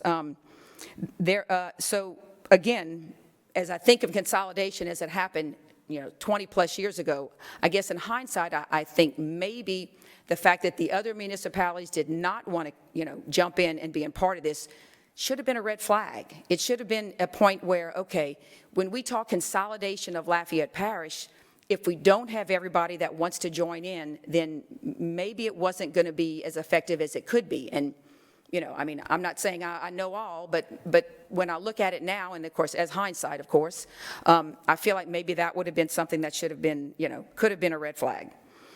Okay, still talking about allocation formulas, these are determined by administration and our chief financial officer. I would like to see these formulas discussed more with the councils. I'm not sure how that's determined. Why is it 80-20? Again, is it just because of ability to pay? Are these ever discussed? The administration, I guess, has that ability to decide those allocation formulas. I'm not sure if, why don't the councils have some input in that as determining, okay, what seems fair to the councils? I'm not sure. We often talked about, could we see a 50-50 allocation formula, at least to consider the fact that we're consolidated? Can it be a little fairer? Again, we were told that that would, again, break the parish. So, again, which is not my intention. So we, of course, backed off of that conversation at the moment. But I'd like to see maybe if we are going to be doing those allocation formulas, why wasn't it discussed with the councils? Why was that not a discussion or even a vote that the councils would get to have? So, that was something that kind of bothered me. Because one of my favorite allocation ironies, really, is the fact that we, the city of Lafayette, fund the legal department 80% to 20%. But we couldn't get our own legal representation. Now, while we have legal representation, we do, and we have very qualified lawyers. Let me say that, again, 1,000 times. No disrespect to the lawyers that we have, but again, when we have a conflict of interest, we need an independent attorney that is just representing the city, and we weren't able to do that, even though in the allocation formula, it's 80 city paying and 20 parish. So that was, to me, that was a little frustrating in terms of that allocation formula. As a consolidated government, I understand we're also sharing employees and equipment, and that's kind of a given. That was, part of the discussion why each department had a little bit of parish in it, because we were sharing these things, employees and equipment. This was what seemed to make sense when consolidation was discussed, sharing of assets to save money. That makes sense. We're going to consolidate. We're going to share our assets. We're going to share our employees. But sharing should be more equal. This is not the case here. Moving forward, I have just a couple of suggestions, a couple of ideas, and I think some of them have already been discussed. Some of the things I think we need to do, or that I would like to see happen, I would like to, number one, maybe have a budget analyst hired to help us track where the dollars are going, both city dollars and parish dollars. We have a CFO who does a great job. The budget book is beautiful. But for someone like me, and probably the general public, it's a mystery to find and to track where all the money's going. And so I would love to see if we had the ability to have a budget analyst come in, sit down, and help us understand where the dollars are going. And as far as, the city fronting money and the parish paying it back, I couldn't tell you where I would find that in the budget. I have no idea where that is. And so that's, again, I would like, if I'm not saying that didn't happen, but I would like someone to help us find out where that is. Number two, determine what allocation formula is used for all LCG employees with regard to salaries. Meaning, again, I'm not sure what that formula is in terms of salaries. It fluctuates between departments, but what percentages of LCG employees is the city paying and what percentage is the parish paying? And, if it was a number that the city could live with in terms of taking care of those employees, I would like to see in our split that the city of Lafayette has their own employees and the parish of Lafayette has their own employees as well, so that we could basically, again, clearer lines between the departments and what particular dollar amounts are needed for each. Change the allocation formulas somehow if we had to do some sharing, if we were still moving forward as a consolidated government. This is kind of, if we're not able to do what we're trying to do here as far as deconsolidate, I would definitely like to see some of those formulas changed. I'm not sure. I'm not really sure how we do that in terms of making sure that we don't, negatively affect, the parish, which is what we're not trying to do. But again, some addressing of those formulas, I think, needs to happen. To be in the budgets moving forward, show the parish deficit in numbers of the current fiscal year in which the city of Lafayette is picking up that funding. So in past years, I understand in budgets from Joey Durrell, there was listed the parish deficit. So when we look at that budget, we can understand going forward, okay, this is what the city's going to have to help cover. We have not, in the last 4 years as a city parish government, did not have that, and this particular budget as well did not have it. And so I guess I would like to know exactly, what those deficits are in clear as day in the budget so that we understand, what are we working with? What are we having to deal with? Again, whether we split or not. If we split, we need to know those numbers too, because I would like to see how we can help the parish as far as figure out what they need to do. And if we don't split, then we need to understand what more the city of Lafayette has, how much are we putting in to help fund that parish. So, again, I'm looking at the list of the inter-fund transfers where city and parish dollars are mixed. I'd like to see that a little clearer as well. We talk about it. We talk about how we're paying this allocation formula to this. But again, hopefully my budget analyst can help me understand that a little bit better so we have a clear idea of how many inter-transfers are we talking about. I would love to see, whether we separate or not, we have separate councils now. I would love to see 3 separate budgets. I want to see a City of Lafayette budget, I want to see a Parish of Lafayette budget, and I want to see a Lafayette Consolidated Government budget. I'd like to see those 3 budgets when we come to budget hearings so we can have a clearer picture of exactly what all 3 of those entities are dealing with. What kind of money's coming in, where's it going? To me, that would make things so much clearer if we were to separate those like that. Let's see, and obtain a list of City of Lafayette, Parish of Lafayette, consolidated government-owned assets and obligations in a format easier to read and to understand. Again, all of our assets. I know Public Works, for instance, we share a lot of equipment because we're consolidated with that department. And so, again, and we have that in our budget book. It's in all, it's in the manning tables and it has all the employees, and we basically have those kind of things listed. But again, if they were to be listed in just the consolidated government and separate the Lafayette out, the parish out, I think, again, we would be able to understand better what we're working with. How much equipment are we talking about? And if we do want to contract out and basically not have to, separate to where maybe parish, public works, department could reduce some of their overhead by those kind of things. We've also looked at things like, vehicles, that we have several vehicles in consolidated government. And I know that they're all over in each department, but again, the idea of, do we need all of those? Can we look at those a little closer and determine, how many of those are being used? And last budget, we kind of touched on that, but again, it was not something that could be decided by one council or the other, and so it was definitely a gray area. So I guess, what I hope to see from this committee, and again, thank you, because I know you're hearing all kind of stuff all the time, is more clarity in some of those things in terms of the money trail. Where is it going? Where's the money from the city being spent? Where the parish money's being spent? What are ways that we can actually figure out how we can, deconsolidate, reorganize without crippling either one of these entities?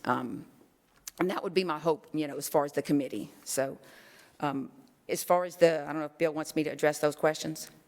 I can go right to them. Again, I guess, the kind of the cliche standard answer is they're all very important in terms of moving forward. And whether we consolidate or deconsolidate, Lafayette is, and the parish, we're both crippled to some extent by what we're dealing with at this point. The city of Lafayette maybe with not the control they would like to have over their tax dollars, and the parish with their budget, lack of budget, lack of funding, based on consolidation. So, we're all hoping that moving forward there is something that can come out of, this committee to direct us to whether, what's the best course of action. And all of these things, I believe we need to have a mayor of Lafayette. I believe we need to have our own mayor like every other municipality has.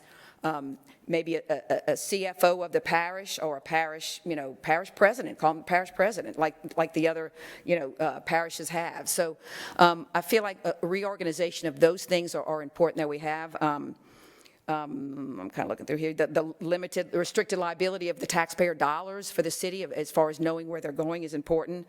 Again, we talked about cost allocations. Again, I'm not confused by how they come up with them, because it's how, according to what they're able to pay. I'm just concerned on how we come up with those without really much input and/or, really input from either council, I guess, mostly. Autonomy, like all the other municipalities in the parish, they also put up tax money, just like we said before. They all pay their part. They're able to have a little more control over their tax dollars. Their general fund is not being dipped in to support parish responsibilities. So, I guess, I'd like to have that same thing for Lafayette, that we had that as well. I think these are 4 great points that as a city of Lafayette, we would love to have, see happen as a result of some of these conversations. So. Any questions? Nanette, I'd like to thank you. We do have one, Roddy Bergeron. Can't let you go yet. I know, it's almost got off easy. So question. In the Home Rule Charter, it states that the Lafayette City Council should be the governing authority of the city of Lafayette for all purposes. Do you feel like the Lafayette City Council is the governing authority and that they're able to exercise all the powers granted to them? Not currently. No, I mean, just the budget alone, as far as where the money's going, to be able to control that. And then, I go back to our attempt to hire legal to just for some representation on the city side. So I don't think we are in control of those things. And, for the most part, I think that's that's kind of where the conversation began. I mean, that's when the discussion began, a little bit more heated in terms of we need to make those corrections. So I guess the short and longer answer is no. Okay, thank you.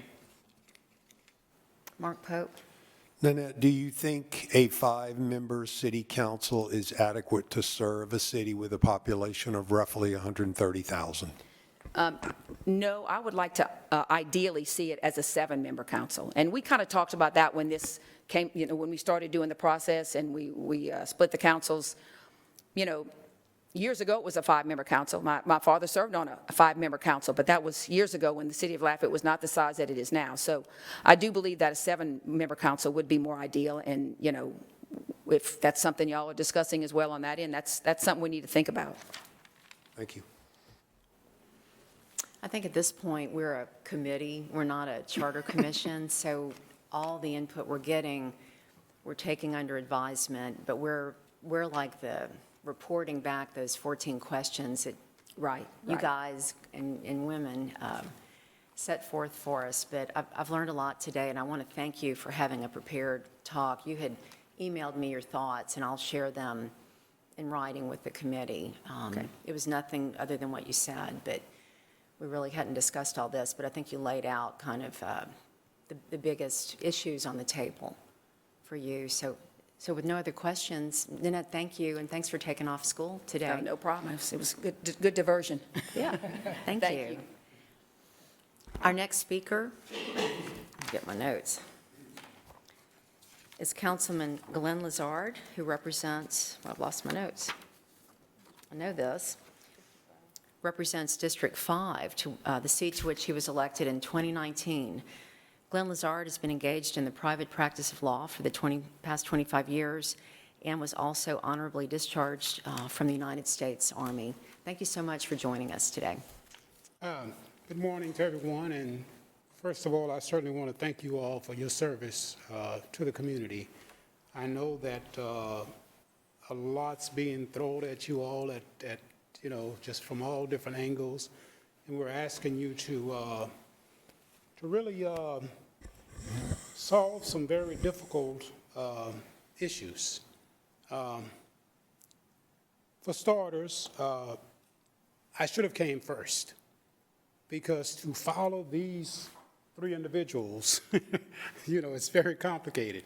I'm really not, in all honesty, I'm really not sure what I can add to the conversation other than my personal opinion, because they've pretty much covered all the bases, in all honesty.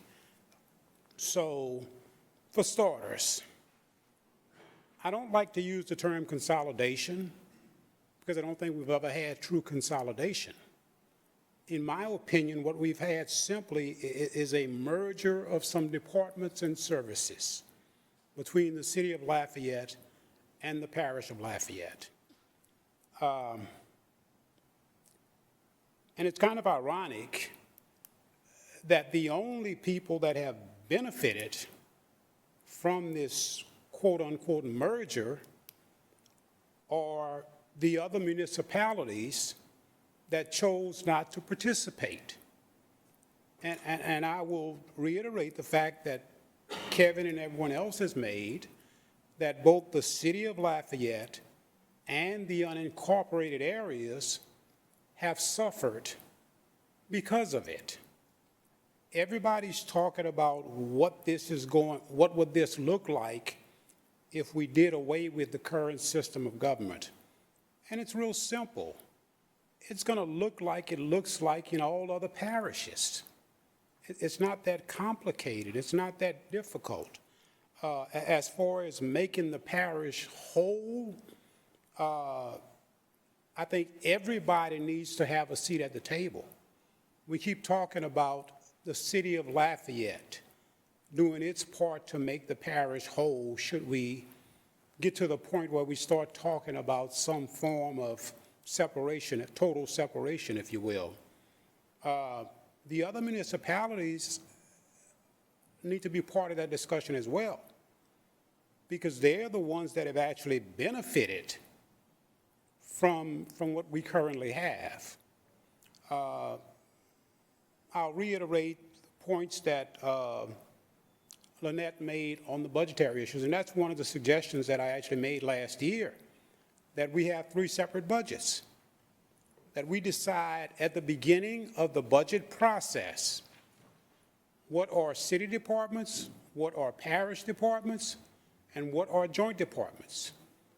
We have a city account, a parish account, and at the beginning of that process, once we make those difficult decisions, you know, the city puts its share into that account, the parish puts its share into that account. So it's going to eliminate a lot of the chaos and confusion that we have as we work our way through the budget process, which is complicated enough in and of itself. By all metrics, and no matter how you, by all metrics, this hasn't worked out the way I think it was intended. It simply hasn't. If you look at population growth, if you look at sales tax revenue and receipts, and just general services, it simply hasn't worked out. You know, I read over the memo that Stuart submitted to the committee, and I want to thank him for also sharing it with the respective councils and what have you. And one of the things that's most disconcerting to me, in addition to all the other things, is the fact that if we're not at that point yet, we're certainly on the precipice, if you will, where a vast majority of the people that will be voting for mayor of the city of Lafayette will not be residents of the city of Lafayette. That's unheard of. It's unheard of. So, and I'm probably not the most objective person on this issue, in all honesty. I think the city of Lafayette should have its own mayor, like every other municipality. And, you know, we've had some issues, obviously, last year, And a lot of people have taken advantage of those issues to say that, look at the problems that creating the separate councils have caused. Certainly, there have been some unintended consequences. But I think those unintended consequences have been caused more by interpretation than actual factual information. I know that every administration has come up with its own formulas as far as allocations are concerned and what have you. But I can tell you that I was stunned last year when the question was asked, how did we come up with this formula?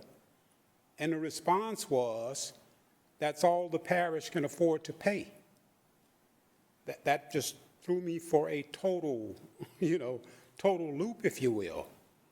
I think we can and we must do better than what we're doing. And for me, outside of the numbers, which are obviously very important, because it's all about the money, we know that.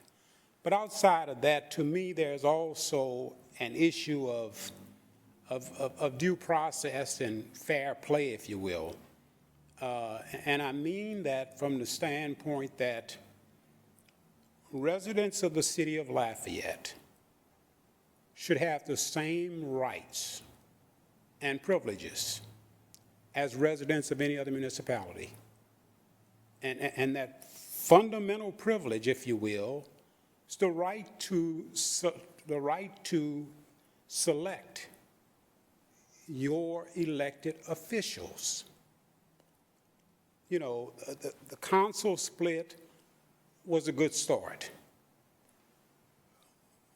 But under our current form of government, the mayor or president has an inherent conflict.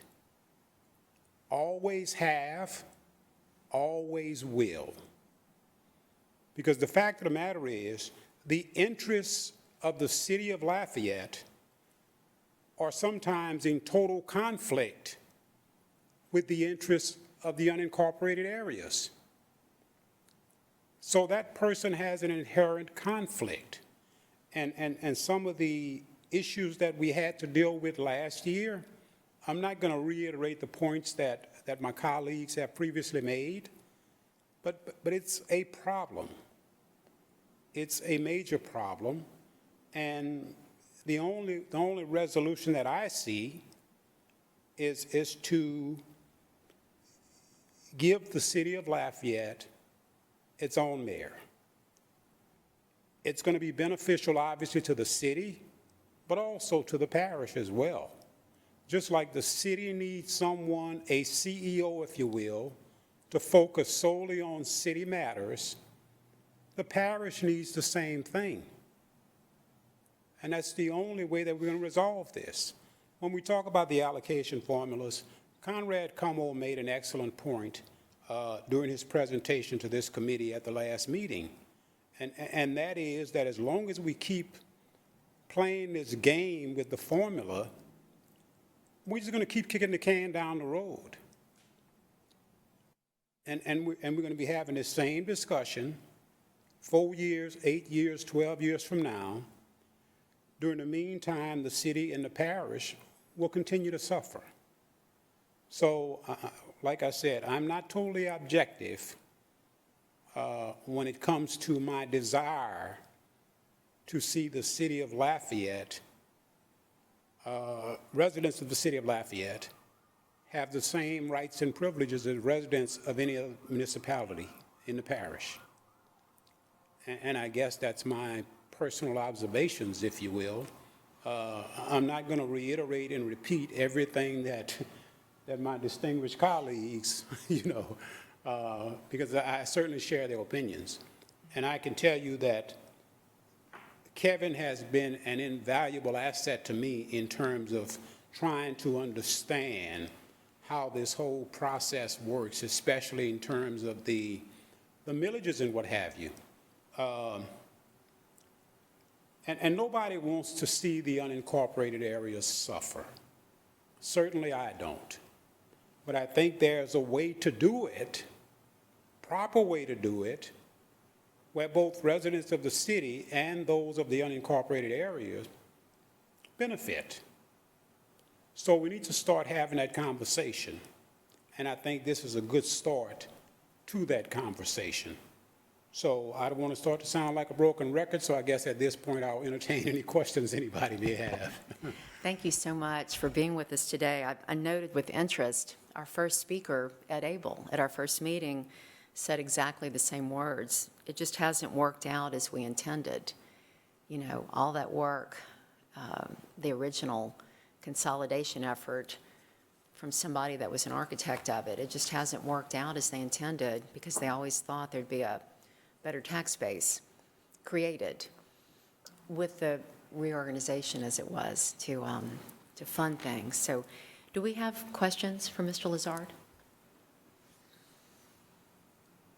I'm grateful. Would you like to speak?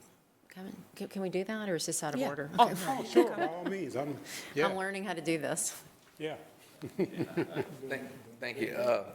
As you were talking, you know, I was just telling Jay, I said, I guess the big picture, I guess what needs to be said is the other municipalities benefited not through consolidation because they didn't have another council or another body stopping them from doing TIFs or raising their taxes. I think we have to pay close attention to that. But they haven't benefited through consolidation as much as you think because of what I said earlier. They lost revenue and projects within their communities because they paid the parish their property taxes and we didn't do anything in those respective municipalities. So they have lost, in a sense, revenue because they have paid taxes for roads, bridges, and drainage and didn't get anything back in return.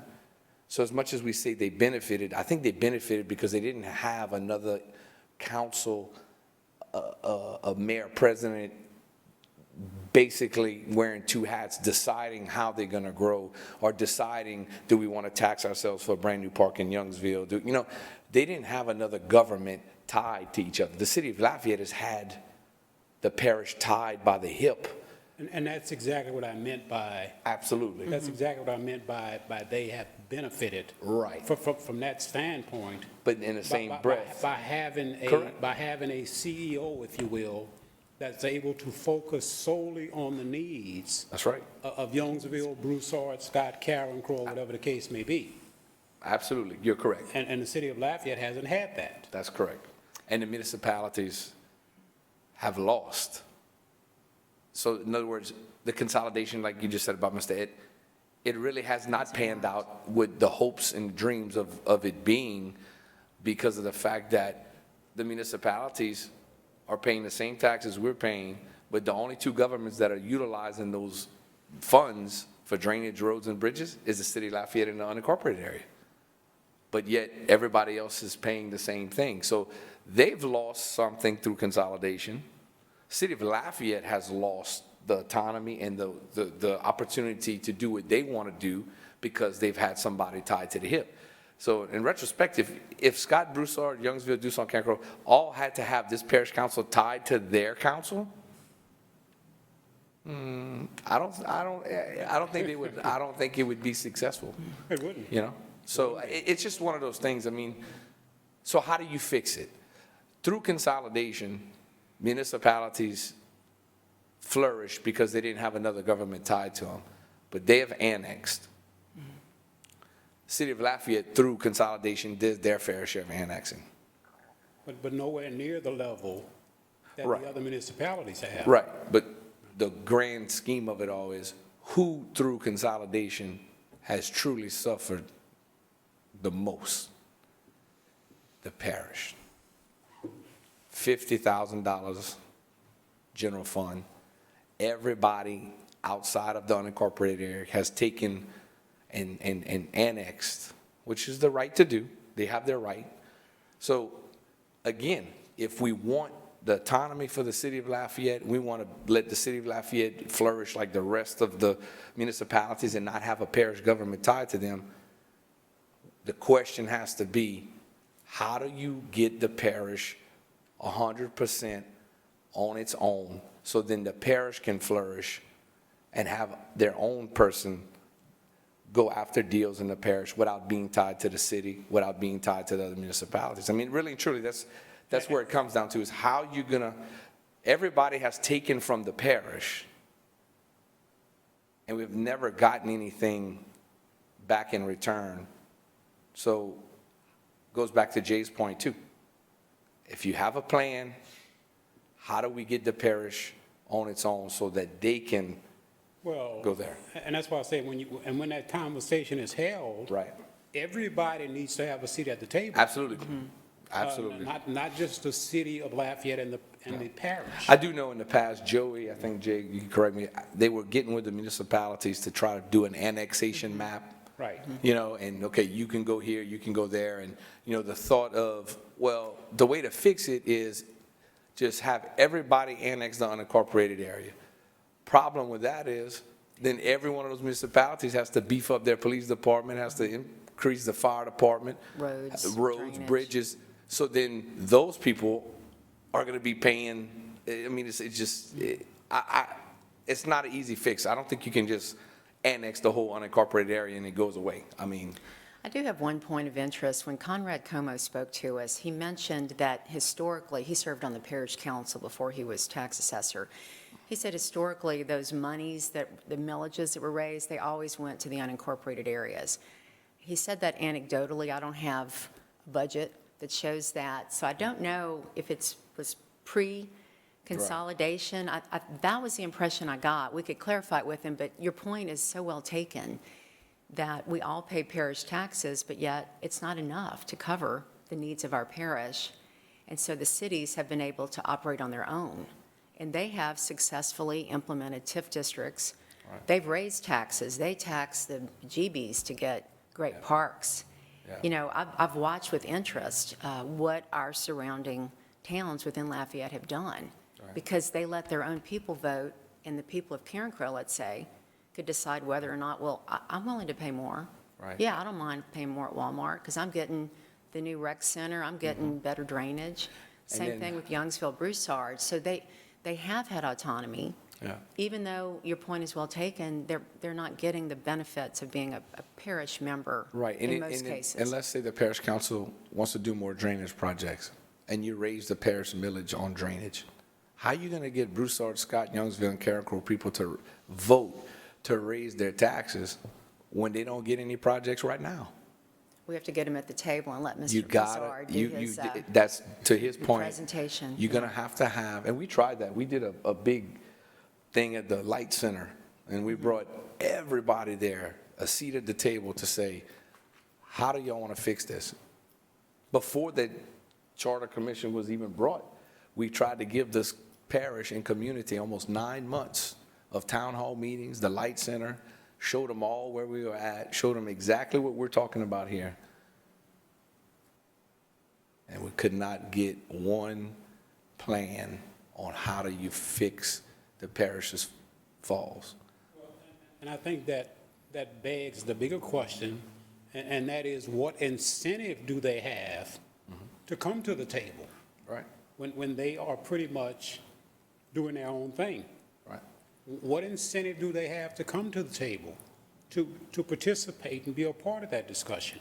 All right. And if, let's say, we were all taking care, how is a $9 million drainage millage gonna serve every municipality, the unincorporated area, and the city of Lafayette? So let's say we were split up today and everything is exactly, got the autonomy, you got, how is $9 million cut that pie into 7 or 6 municipalities in the city of Lafayette and think you're paying enough in drainage, and how you gonna get those projects done? Now, keep in mind, Kevin, that in addition to everybody paying the parish-wide drainage millage, the city of Lafayette kicks in an extra 1.9, yeah. 1.9 per year. Right. So, in my opinion anyway, I think the city of Lafayette pays more than its fair share, in my opinion. I'm not an accountant, I'm not Yeah. a, you know. I don't want to go down that road because I don't know what Scott paid and I don't know what the rest Yeah. paid. But basically what I'm saying is, he hit the nail on the head earlier. Just go look at all the other parishes' millages and see what they're paid and see what their form of government is. That's the problem right there. Yeah. You know, I That's- don't, you know. And it's been reiterated time and time again, and I mean, and nobody, and you made that point very succinctly, that the problem is decisions that have been made by prior councils that have put the parish in the position that it's in today. Yeah.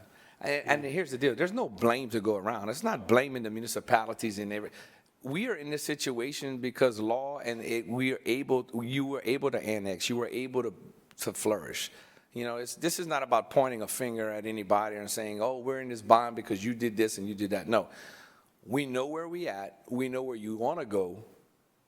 So everybody has to come to the table to accomplish that goal. It cannot be one-sided. It can't be the city of Lafayette and the unincorporated area partnering up again. If we're going to split, then everybody has to say, hey, we need to help the parish get on its own. How does that look like? What does it look like?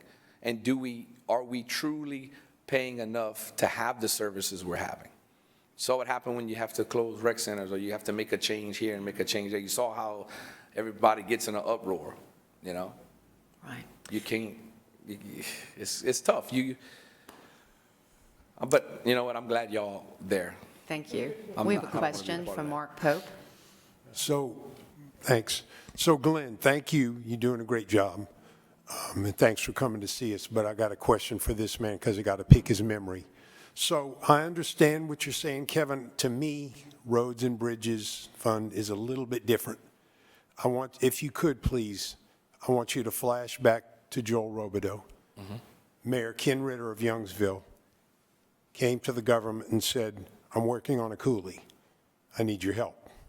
Parish drainage money. Our previous public works director, who shall remain unnamed, said, nope, that ain't gonna happen. And Mr. Robideau, so there was a bumping some heads within consolidated government from the public works director and Joel Robideau. If I recall, it's been a number of years, parish money was used to help Youngsville clear that coulee, which the idea was the coulee, yes, originates in Youngsville or goes to a large degree through Youngsville, but it also continues on through the parish.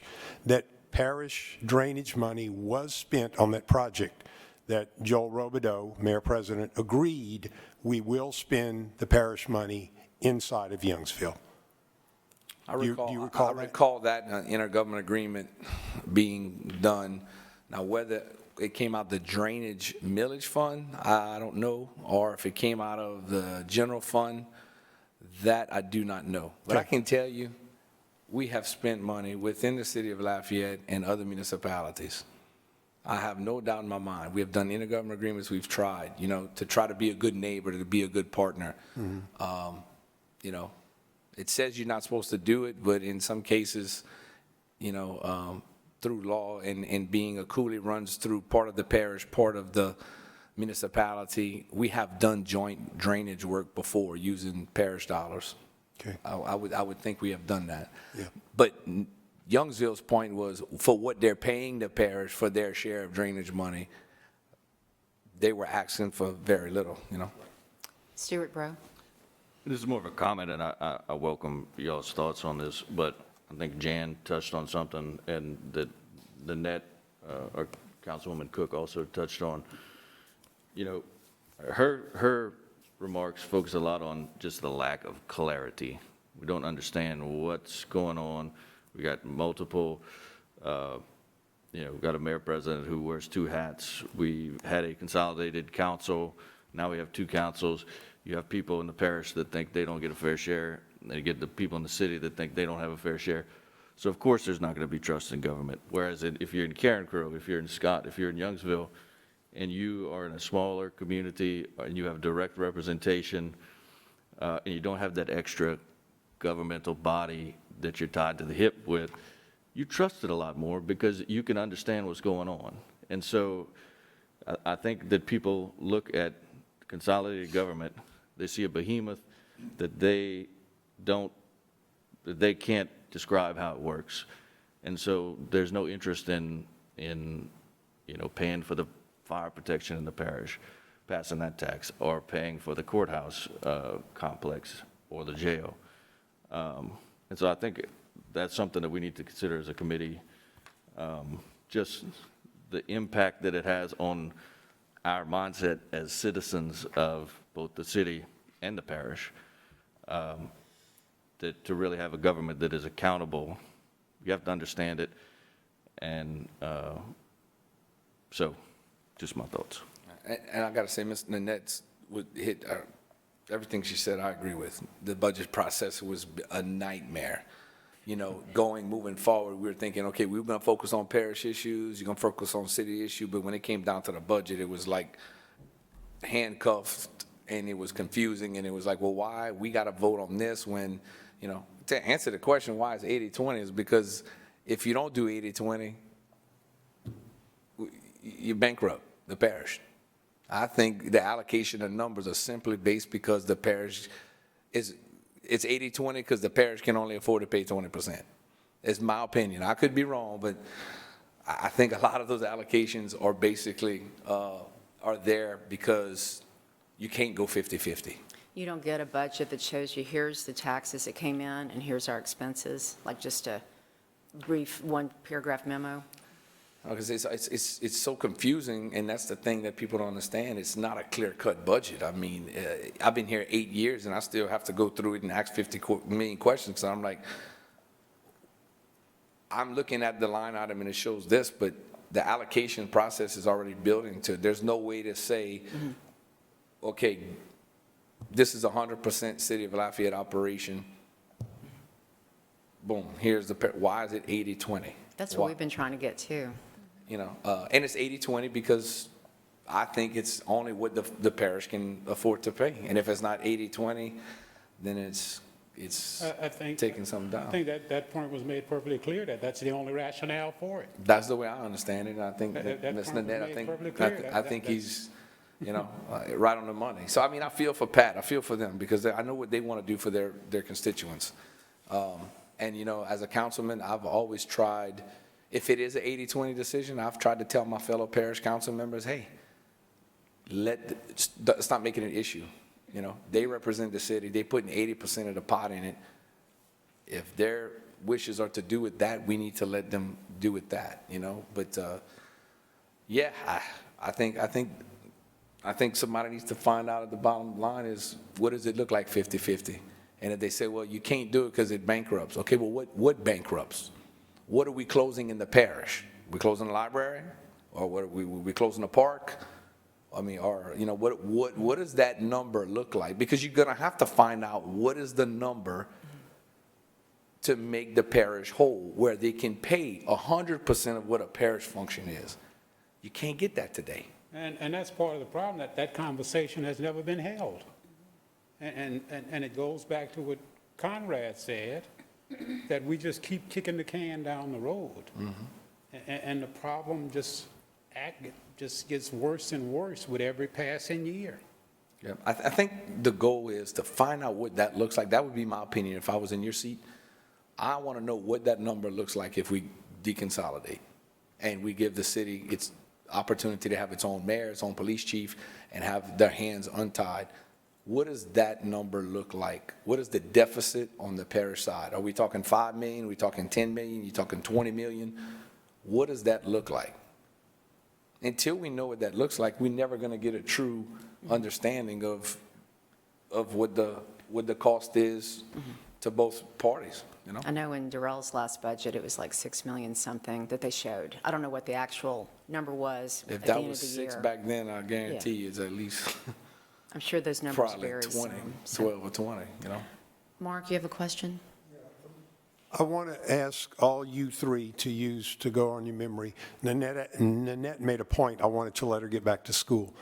She said, let me find my notes. She said that a Parks and Recreation budget item came up before the city council it was blocked by the parish council. Yeah, it was. So it died.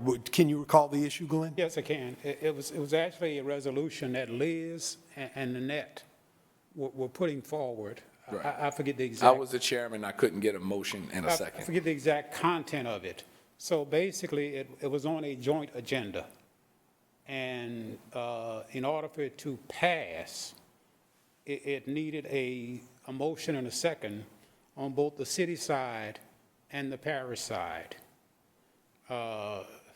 We got that accomplished on the city side, and we couldn't even get a motion. I was the chairman, I couldn't get a motion in a Couldn't even get a second. motion on And the it died. parish side for it to even be introduced for us to have that conversation. And that was to, what was it?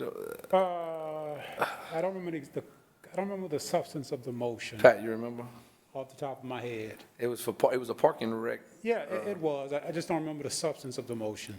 might have been a center or something, I don't remember. Oh, no, But the parish doesn't contribute parks and recreation money. but We do through the repayment of the general Yeah, fund. you rededicated a millage. No. Through the general fund, the way the parish Okay. would repay back the Okay. city.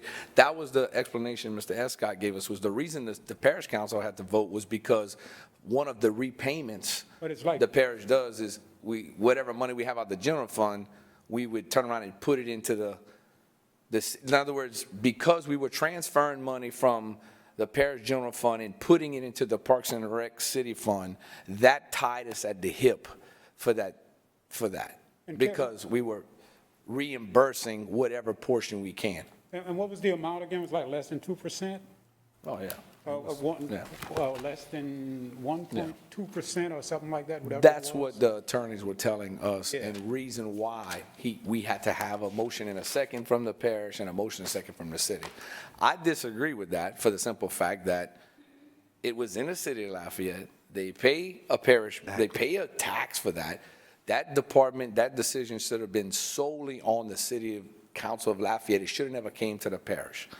Now, had I would have been not in the chairman's seat and would have been here, I'd have gave the motion and I'd have tried to get a second, because at the end of the day, that resolution doesn't affect the parish, doesn't affect the unincorporated area. This is an example of why they need, and we were hoping that the split of the councils would have gave them that.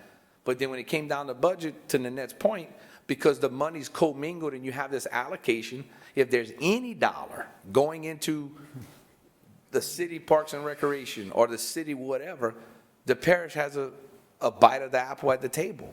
I'm glad you mentioned that, Kevin, because that's when the new phrase was coined, the $1 rule. That's right. That as long as the parish was contributing $1 That's right. to it, they had equal vote. And that was my point on the parish side. My promise to the city council was I'm going to go and take care of these parish parks so that we can truly get out of the park and recreation way of the budget in the future by having Scott sign an agreement to take over Scott Park, Karen Crow do Karen Crow, Young's, Dussault do their part.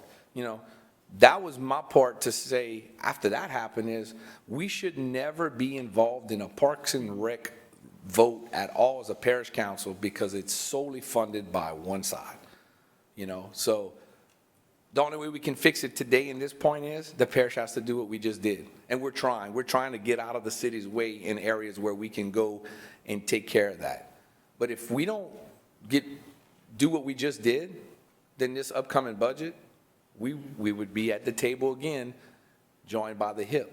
But now that these agreements are in place, we don't have a rec center in the unincorporated area. So now truly the parish the city of Lafayette should be able to make all decisions moving forward in Parks and Rec. Because now the parish doesn't have a Judy's Park, a Scott Park, a Karen Crow Park. These things weren't worked out, Kevin and Glenn, through the transition report. These administrative details could have been addressed, or maybe even clarified by ordinance. They try to, but then when legal gets involved and they start looking at it started off to be really good, really simple, cut and dry, like Jay and I, talked about, hey, you're going to be able to just focus on your parish, city's going to, but man, when it came down to the budget and the money, that was really never looked at, So Right. I think now my goal is accomplished in the fact that now the city council, when it comes down to this budget with Parks and Rec, has 100% control and vote of that money, because we, as a parish council, was able to focus on, hey, we're not in the park business, we can't afford it, we need to see what we can do with the park. And we felt like not selling it wasn't the right thing to do, but allowing those municipalities to have full use and let them cover the grass, let them take care of it, freed up us from having to pay any money towards that department. Any other questions? Pat, Lewis? A question, just a comment. That's what led us to try and hire our own attorney so they can give us some advice, not taking away from the attorney that we do have in with the city council, the city parish council, the attorney that we do have, but that's what caused us to try and get our own attorney to give us an extra opinion. Just like the issue that happened when Kevin couldn't get a second, then we had Paul that told us that the reason why we couldn't get a second because like the rules made $1. And I don't think that was fair, because we needed a second to have to introduce the ordinance, introduce the resolution. And that's what leads to all this that's going on right now. And that caused the biggest, Yes. That's why we're here. That's why we're here. Because I can agree, as a parish councilman, I didn't think it was right, and I try to do my best every time when I'm at that table to help support the city, especially when it doesn't affect my people, when it doesn't affect the unincorporated area. Why would I vote against having the, but that's just me. You don't know what the future holds. You don't know what other elected officials are coming in. They might think different. They might think, oh, that's a misuse of money. Well, whether you think it's a misuse of money or not, it's not your decision to make. But if we stay like we are, potentially you're going to continue to go down the road and having those battles. So that was the impetus for this, obviously. But there are also some other gray areas, if you will, in the current charter that has to be addressed at some point. So it's not just the Parks and Recs issue. There are some other areas that at some point need to be addressed, or we're going to continue to have these conflicts year after year after year.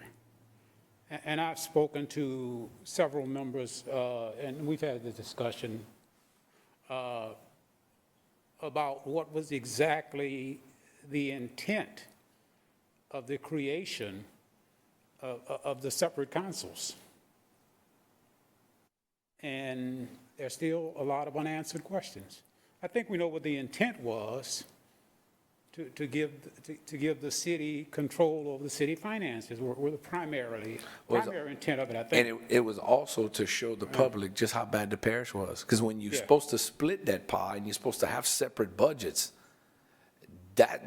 that's where the light should have been shined on, to where when the parish council has to talk about a parish-wide tax to keep us alive, then the people should be able to say, well, I know why they're doing it now, because look at the budget, look, it's separate. That was the intent, was to allow the parish to focus on parish, city to focus on city, but then it would, at some point, would shine the light on how inefficient the parish is and how it can't survive. So therefore, bring everybody to the table and say, how do we make it whole again? That was the intent and the whole concept of splitting that council. And we are finally, the rubber, we at the end of the road, and we're having a great conversation, and you got a great committee in front of you, and we've got great council members, and we're trying to work together. We're trying to educate the public.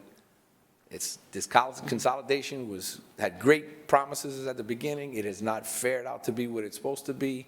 So we split the councils, and now we're shining light on exactly our inefficiencies as a government. And that's where we at. And how do you fix it? It takes y'all, it takes us, it takes everybody in this parish to come together and not blame nobody, but say, hey, it's inefficient on your part, our part. You're not getting the drainage money you want in your town. City's not getting their own mayor. They're not getting their own deal. And the parish is going broke. And it's going to go broke. And then we'll be talking about closing brand new libraries built in the city of Scott.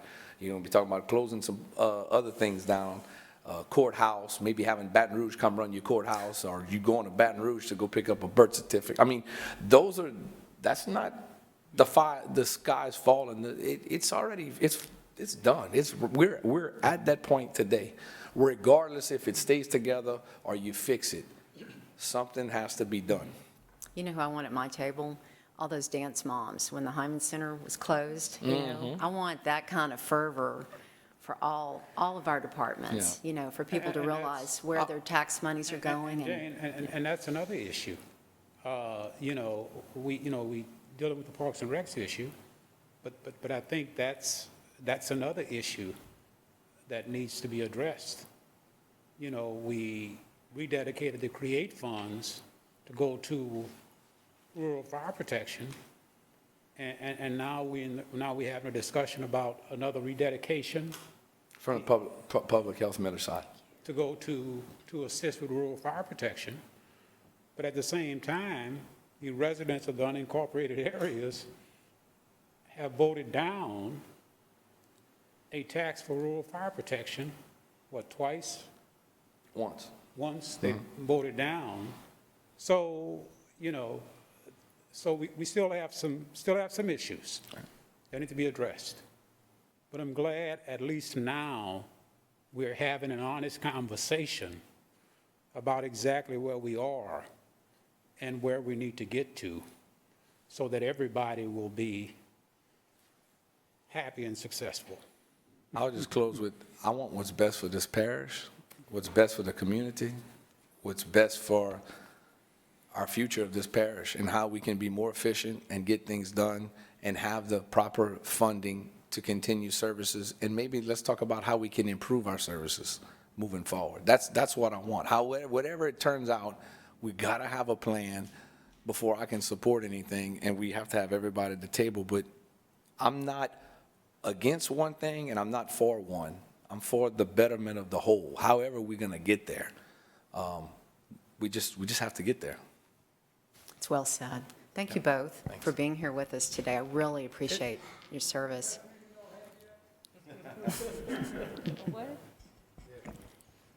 Thank you so much. And Madam Chair, if I may, I know you're going to the next agenda item, but if we could move number 6 up before number 5. We do have one speaker. Yes, certainly. Okay, we do have one speaker instead of having her sit through the next Sure. meeting I discussion. didn't realize. Thank you for joining us. Stephanie Cornet-Dugan.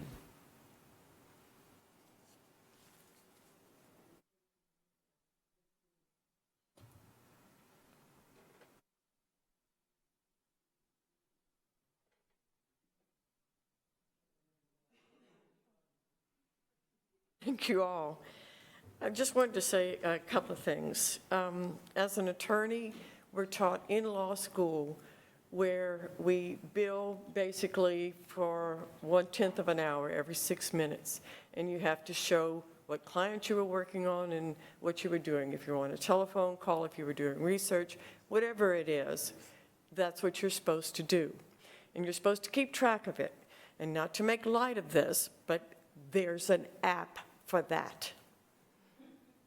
It shouldn't be that hard. I am super slow at texting, super slow. And I've seen more people with their thumbs fire off more text in a second than I could do probably in 5 minutes. So it is not impossible, and it's not even that hard anymore.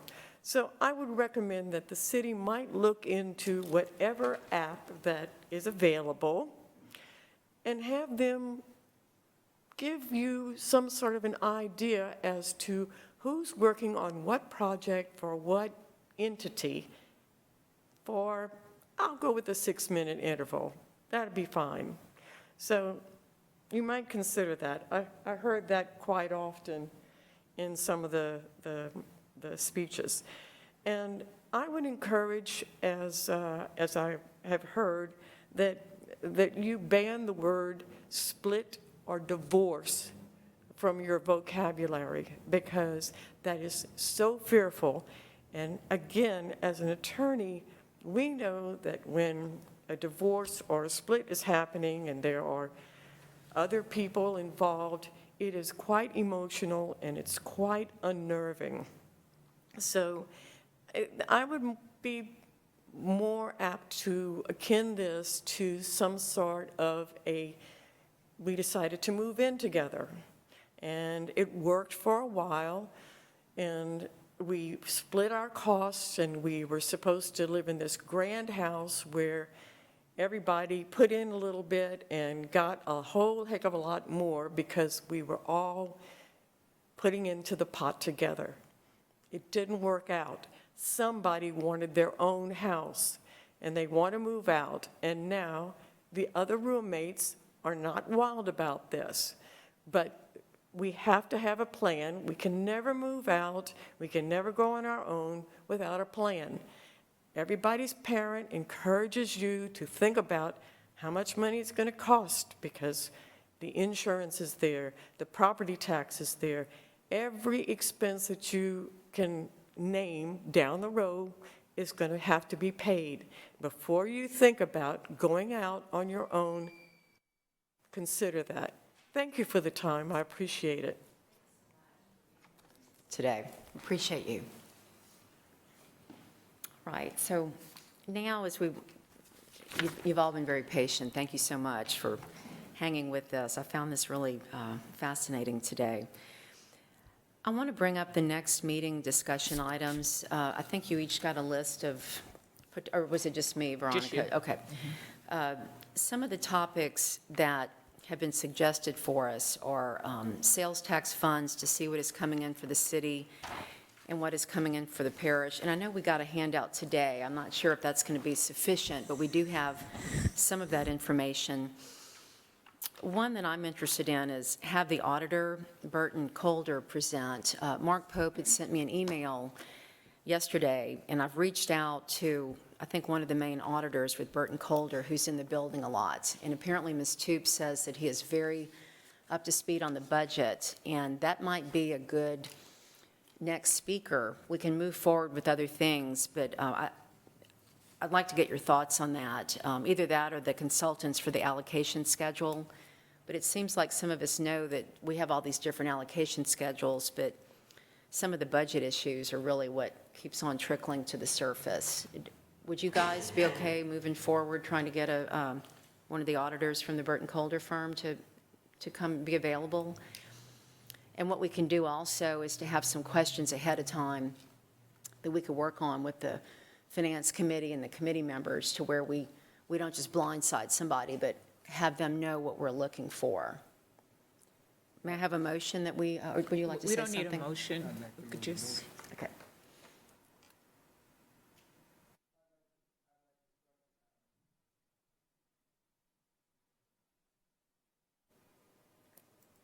I'd like to second Madam Chairman's motion. You really don't need a motion if it's the concurrence of the committee to go with the auditor. We'll just get with the chair and try to get it scheduled. We'll move forward with that. Okay. Thank you so much. Stewart? Yeah, I was going to make the motion, but and I think we can look at what the consultant, offline, how, if they have materials to present or if they have, how best to interact with them if it's possible. But for now, let's get the auditor and see what he has to say, or she. Thank you. And then another item I'd like to bring up, and it's, I guess it's within the parameters of other meeting discussion items. I'd like to propose that our committee look at having an independent budget analyst, somebody that's never, if we can find them, somebody that's never really done government work, but a CPA or firm that can look at the data we're collecting and give us their analysis, especially with these interfund transfers and some of the budgetary items that the elected officials have said that are somewhat murky. I think somebody that really understands how a budget works can at least put it in layman's terms for us, because we're trying to decipher in all good faith where we are, what the numbers mean, and even our elected officials are saying it's not always clear what they mean. And we have a very limited time and I don't really want to be guessing. I tried to reach out to our law firm's accountant. I don't know what this would cost, but I did speak with Councilwoman Nanette Cook over the weekend, and she said she'd be in support of introducing an ordinance to get that done. And even if we had to limit it just to the city dollars, I think she was concerned about getting the parish council to approve it. So we'd have to craft it in a way that helps us do our work without trying to step on toes of anybody. But I'd like to get some feedback from you all. Mark? Pat, you can probably tell us, oh, Pat's gone. Ha, ha, ha. Veronica, would that have to be something, and I know it's dependent to a large degree on the dollar amount, would that be something that would have to be bid? And if Nanette Cook's saying, I'll do an ordinance, obviously, city council would have to decide as a group, are they going to pay for it? Right, but the monies need to be appropriated first before you can bid on an item Right. or whatnot. But again, yeah, the bid process depends on the cost of Yeah. the professional, but the funds do need to be appropriated. What's the limit fee? I think it's 10,000? 10, yeah, I thought I remembered 10. I think it's 10,000. It's still the same. Wouldn't that be a professional services? Yeah, Yes. it would be a professional services contract as well. So we'd have to get an appropriation, but if it's under 10,000, it would not have to be bid. It would move quicker, you're Right, saying? correct. Okay. Uh-huh. All right. Okay, well, while my mic's hot, I don't know if we're still on this and if we need a motion, but the whole thing about I know Bill will probably punch the button soon here. The idea about the cost allocation specialist, because there were a couple of folks that spoke, and that never really came up. So I think we're curious as to how I think, Bill, I don't mean to step on your feet. Bill mentioned the possibility of a Zoom call.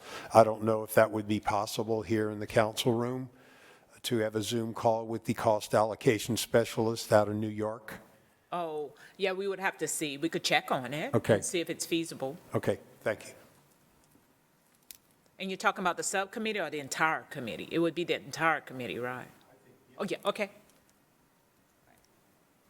I think what Madam Chair suggested would be a positive move in the right direction as far as getting an outside auditor.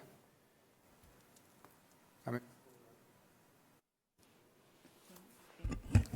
Basically, I would echo the same thing. I'm supportive of it. I think there's a lot of gray area that's been presented, and even hearing our councilman kind of repeating some of the things that we kind of read, that they don't fully understand how the allocations are made. But the allocations are coming from the mayor president's office, and the recommendations in the budget, everything is controlled by the administration. So having an independent, someone that can lend that to us would be very beneficial and helpful, I think. Any other comments? Do we need to take this under advisement, or may we vote on moving forward, given the agenda? No, that we? what we can do is check into it, because I would hate to vote on it and it's not an actual item on the agenda, so the public is not Yeah. aware that this was even going to be Yeah. discussed, let alone voted on, Right. But at least it's just something that's discussed and you could look into. All right.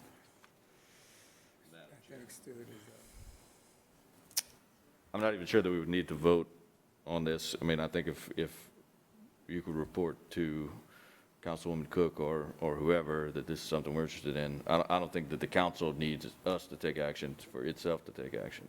They may prefer that, I don't know, but it doesn't, I don't think it's procedurally necessary. So you're thinking they would hire it, would they be helping us? I just want to clarify your thoughts. They would be an advisor to the committee that they created themselves, that the city council voted on. So we would not be engaging, it would just be getting direction for Councilwoman Cook. Is that what you're saying? Yeah, I mean, I'm just saying that I don't think